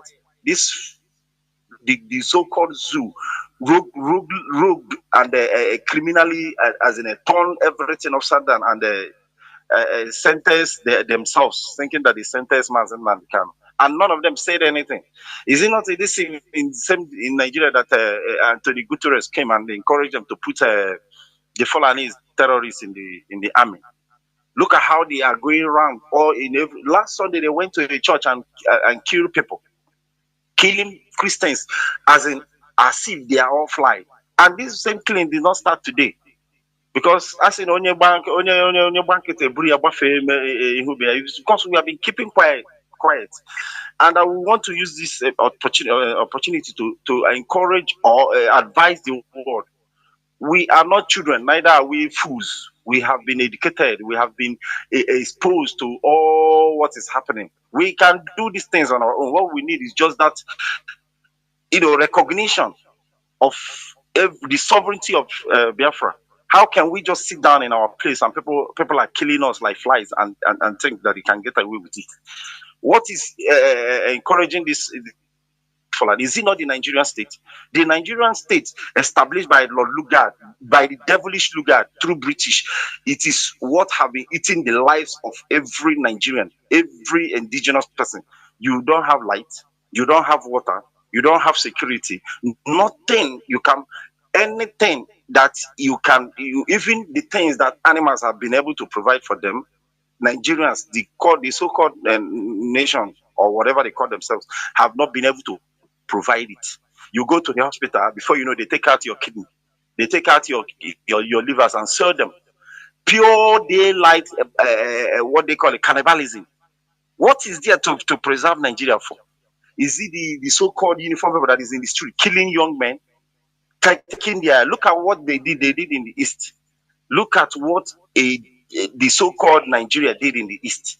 Organized their military, their police, their DSS, their everything, went to the East, kill and kill and kill and kill and kill and kill and kill. So they are now saying that all their whole dump site has filled. With which people's love, which people's life, for God's sake? And you tell me that I should not talk about it. You tell me that I should not agitate. Most of these are people that is running about. Why are they not running around now to buy land again? They have knocked their stupidity. I am not begging anybody in anything at all. What I need is just to hold on to this very establishment. That is why I thank Elohim for providing Mazi Nnamdi Kanu. And the same Mazi Nnamdi Kanu, me in particular, I have sold my life to this very struggle. Because Gawi who had info, Gawaz who had info, we must hold on and see that we fight our way out. Personally, I traded my life for some. I went through the Sahara Desert. What causes it? Family? Is it that I'm not strong? Is it that I'm not intelligent? Is it that I'm not hardworking? But you will be in a country where that is this as hell as anything on earth. And you say we shouldn't talk, we shouldn't stand up. The Fulani Caliphate, the Sultan of Sokoto is the beneficiary, is the main person that this whole jihadists that have had that have come from all over Africa to come and take Nigeria. And let me tell everybody that cares to listen that in everywhere in Africa, they have chased them away. Mali, where they form Azwad and the rest of them, Mali rise up and chase them in Burkina Faso. It is only Nigeria now they now see, because of the docility, because of your hatred of Igbo man since 1914 to date. That is the only place where they have the confidence that they can take away. And keep sitting by there thinking that you're doing somebody. Look at 200 and something million useless people. What is the essence of taking millions of as in people that doesn't know their left and right into Biafra? Is it not to allow this same Fulani to reduce them so we have some few sensible people? Look at 200 and something million people running around crying like this. America should come because they have prayed themselves into spiritual helpfulness. You pray for physical thing, you pray for spiritual thing, you pray for thing. In the sight of God, all of you are all useless. It is people like us that God sees as his servant. If you don't know, you think it's by crying. You're thinking that Trump will come. Trump should not come anywhere. You should say, do the needful by saying what have been there crying, what millions have died, what the starve 2 million children to death. You should say it out. Biafra is what we need. And Biafra, in all of our struggle, in all of our pain, in all of our death, we have been, we deserved it. And just say it and see if this Fulani will remain one. Ask themselves, why have they not been, even every woman that is running around, they think it's by magic that their East is still safe. Just as they have been running over other states and other regions. Why have they? It is people that is sacrificing. Do you know what people do? People are in the bush running around saving your cities, and you're telling me to come and beg you for Guinea. They will bring it together. This same Fulani will bring it and roast you and roast sense into that your head. Mazi Jonathan, I say may Elohim bless you, bless the DOS, and bless everyone that is standing and in the gap. Because what we are doing, if we don't do it, there is nobody that will do it for us. And we are the target. We are the target. Look at if this country can kill 2 million children through starvation, what would they do to us that have stand in the gap? That is why nobody should back down, no matter what. Nigeria is on the brink of collapsing. You see as it is now, presently in Nigeria. If you don't know, because most of you don't have inner eyes, you don't look into issues critically. They will tell you that Fulani did this one. You just go and sit down. Before you know, go to church and pray and shout, Jesus will help you and Jesus should help you. Financially, Nigeria is down. It is just because of your trade and foreign inflow of cash that is keeping the country. And this so distance side, they will just circle you. They are in your streets, they are in your compounds. It's just a little, they will blow you. What do you have? Mazi, thank you so much. Elohim bless everyone. Thank you very much. And this is where I'm going to switch off the phones. Biafrans and lovers of freedom. The time is now for us to continue what we are doing, continue acting, continue supporting what we are doing. Before I close, I want to read this news headline, which I just saw. I just saw it now. According to, it's just now, Trump is targeting Nigeria's oil, mineral wealth, Pastor Tunde Bakari claims.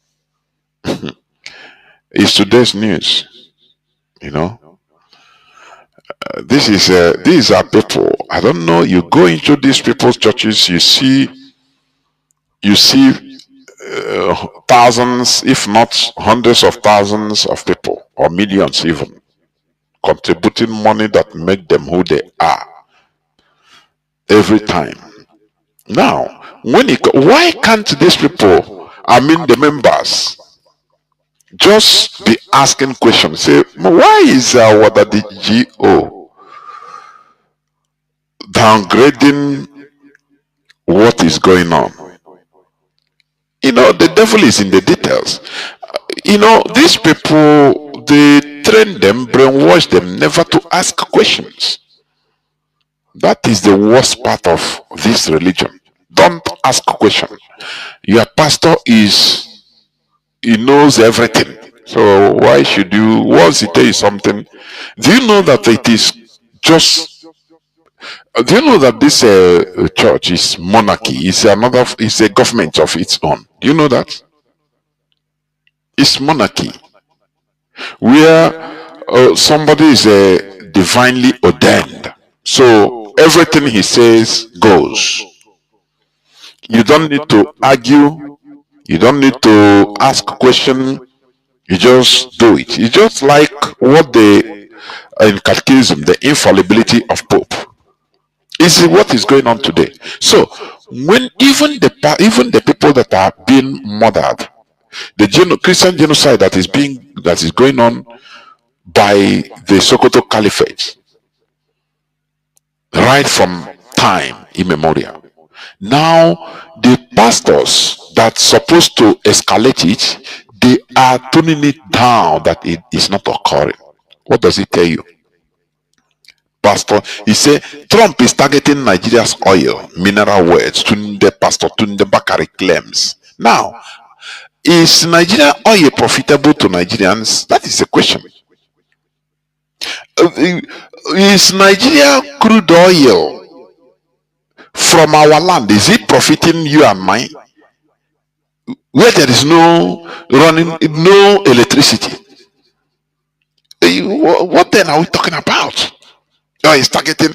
If Trump can come and even take the crude oil, be in charge of that crude oil, and stop the caliphates from murdering Christians, stop the genocide, bring security, what are you going to say about it? Oh, our oil, they are the people that Tunde Bakari is one of the people benefiting from the oil. Do you see these people? I call them the Yoruba bigots. Yoruba bigots. Don't you see Fani Kayode? He is now recommended for an appointment, ambassadorial appointment, like Reno Mukri. This is why, they reward them when they portray, profess hatred against anti-Igbo, anti-IPOB, when they are highly vocal publicly. They reward them. Thank you. And this is how they roll. The Nigeria unity, so-called unity in bracket, unquote, is depending on the hatred of the Igbos. That is it. That's why I always say that we are the collateral damage of the so-called one Nigeria. I am telling you, the collateral damage, and we should never allow it.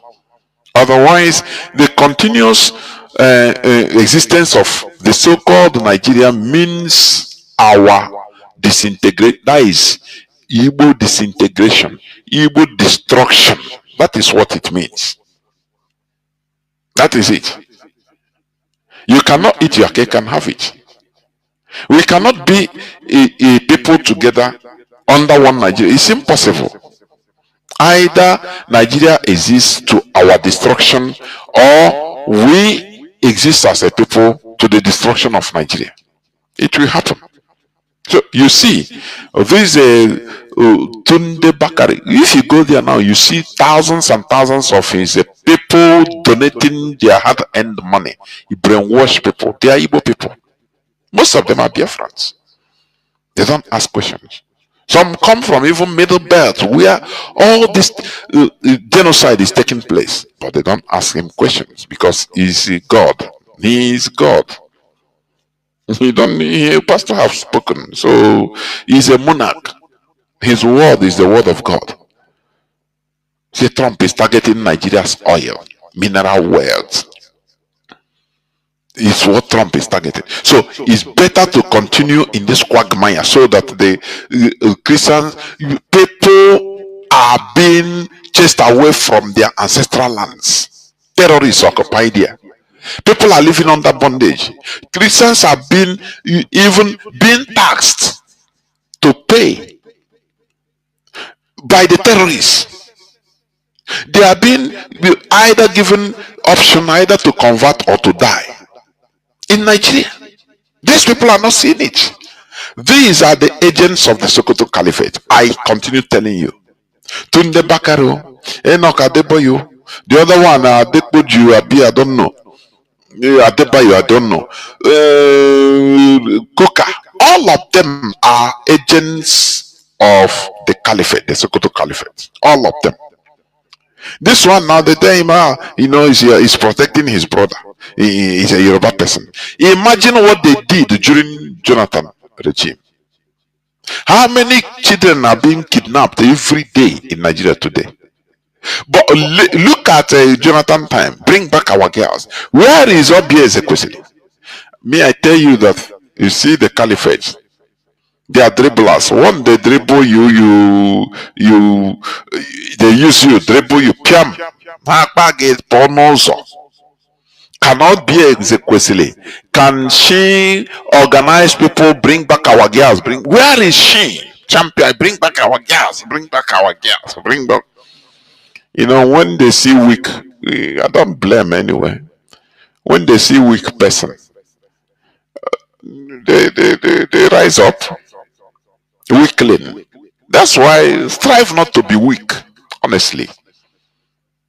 Imagine how many people have been kidnapped, how many school girls and boys and everybody every day in Nigeria today. During good luck, Jonathan, or now everywhere in the world. Hey, bring back our girls, bring back our girls. Pursue Jonathan. He is incompetent. Oh, he is this and that. Oh. Before you know, he's gone. Now they usher in a Boko Haram patron, Buhari, which you had it from Good Luck Jonathan. He represented Boko Haram during negotiation set up by his own government, a commission. Buhari was delegated by Boko Haram to represent them in the negotiation. So who is Buhari? He's their patron. This is a person that ruled Nigeria. Nigerians kept quiet. You see Nigerians, I don't pity them. Anywhere you see, they are killing us. They block road. I said, hey, Chineke, one on your one, how the caliphate, they go full and one on one because this is what they deserve. This is what they embrace their killers. This is what they deserve. Look at what Pastor Tunde Bakare is talking. That Trump is coming for our oil. Is our oil. He don't talk about the kidnapping of 300 and or 400 and something children at a time, 20 something school children, 50 something school children, every day kidnapping. He don't talk about it. But these are people that organize physical protests during Good Luck Jonathan time. Hypocrites everywhere. And you want me to say so, to be sorry for you for being gullible following them? You want me to be sorry for you? No, I will not be. I will not be. Catastrophe. The Nigerians embrace terrorism. They will see it. You follow any terrorists. They will show them. They will be showing Pepe. Come on, move now from one city to another. Everybody is afraid, and because you can be a victim at any time. Then you have security. You have security in Iguacha. Travel from Iguacha now in the night. God have blessed you. Jesus have blessed you, giving you a big car, a good car. Drive it now in the night. Come out for Onisha. They go Bini for night with your God-given car. Let's see. A people without shame. Trump called Nigeria a disgraced country, and that is more than a disgraced country. A country that is crying, give us a weapon. We need the weapon now. That is what you 200 and something million people. You cannot manufacture weapon. No technological advancement. You cry like children. A country. No, we need the weapon. Whereas others are advancing. You are crying, still crying for, hey, give us a weapon now. Let us, they block for us buying weapon. Rubbish. You cannot develop better weapons because of your hatred of the Igbos. We must continue. We will no retreat, no surrender. Do you see this journey we engage in? It is better we don't start it than starting and stopping halfway. All of us will be gone, I'm telling you. So, Biafra remains everything we have. Biafra is our religion. Biafra remains our ideology.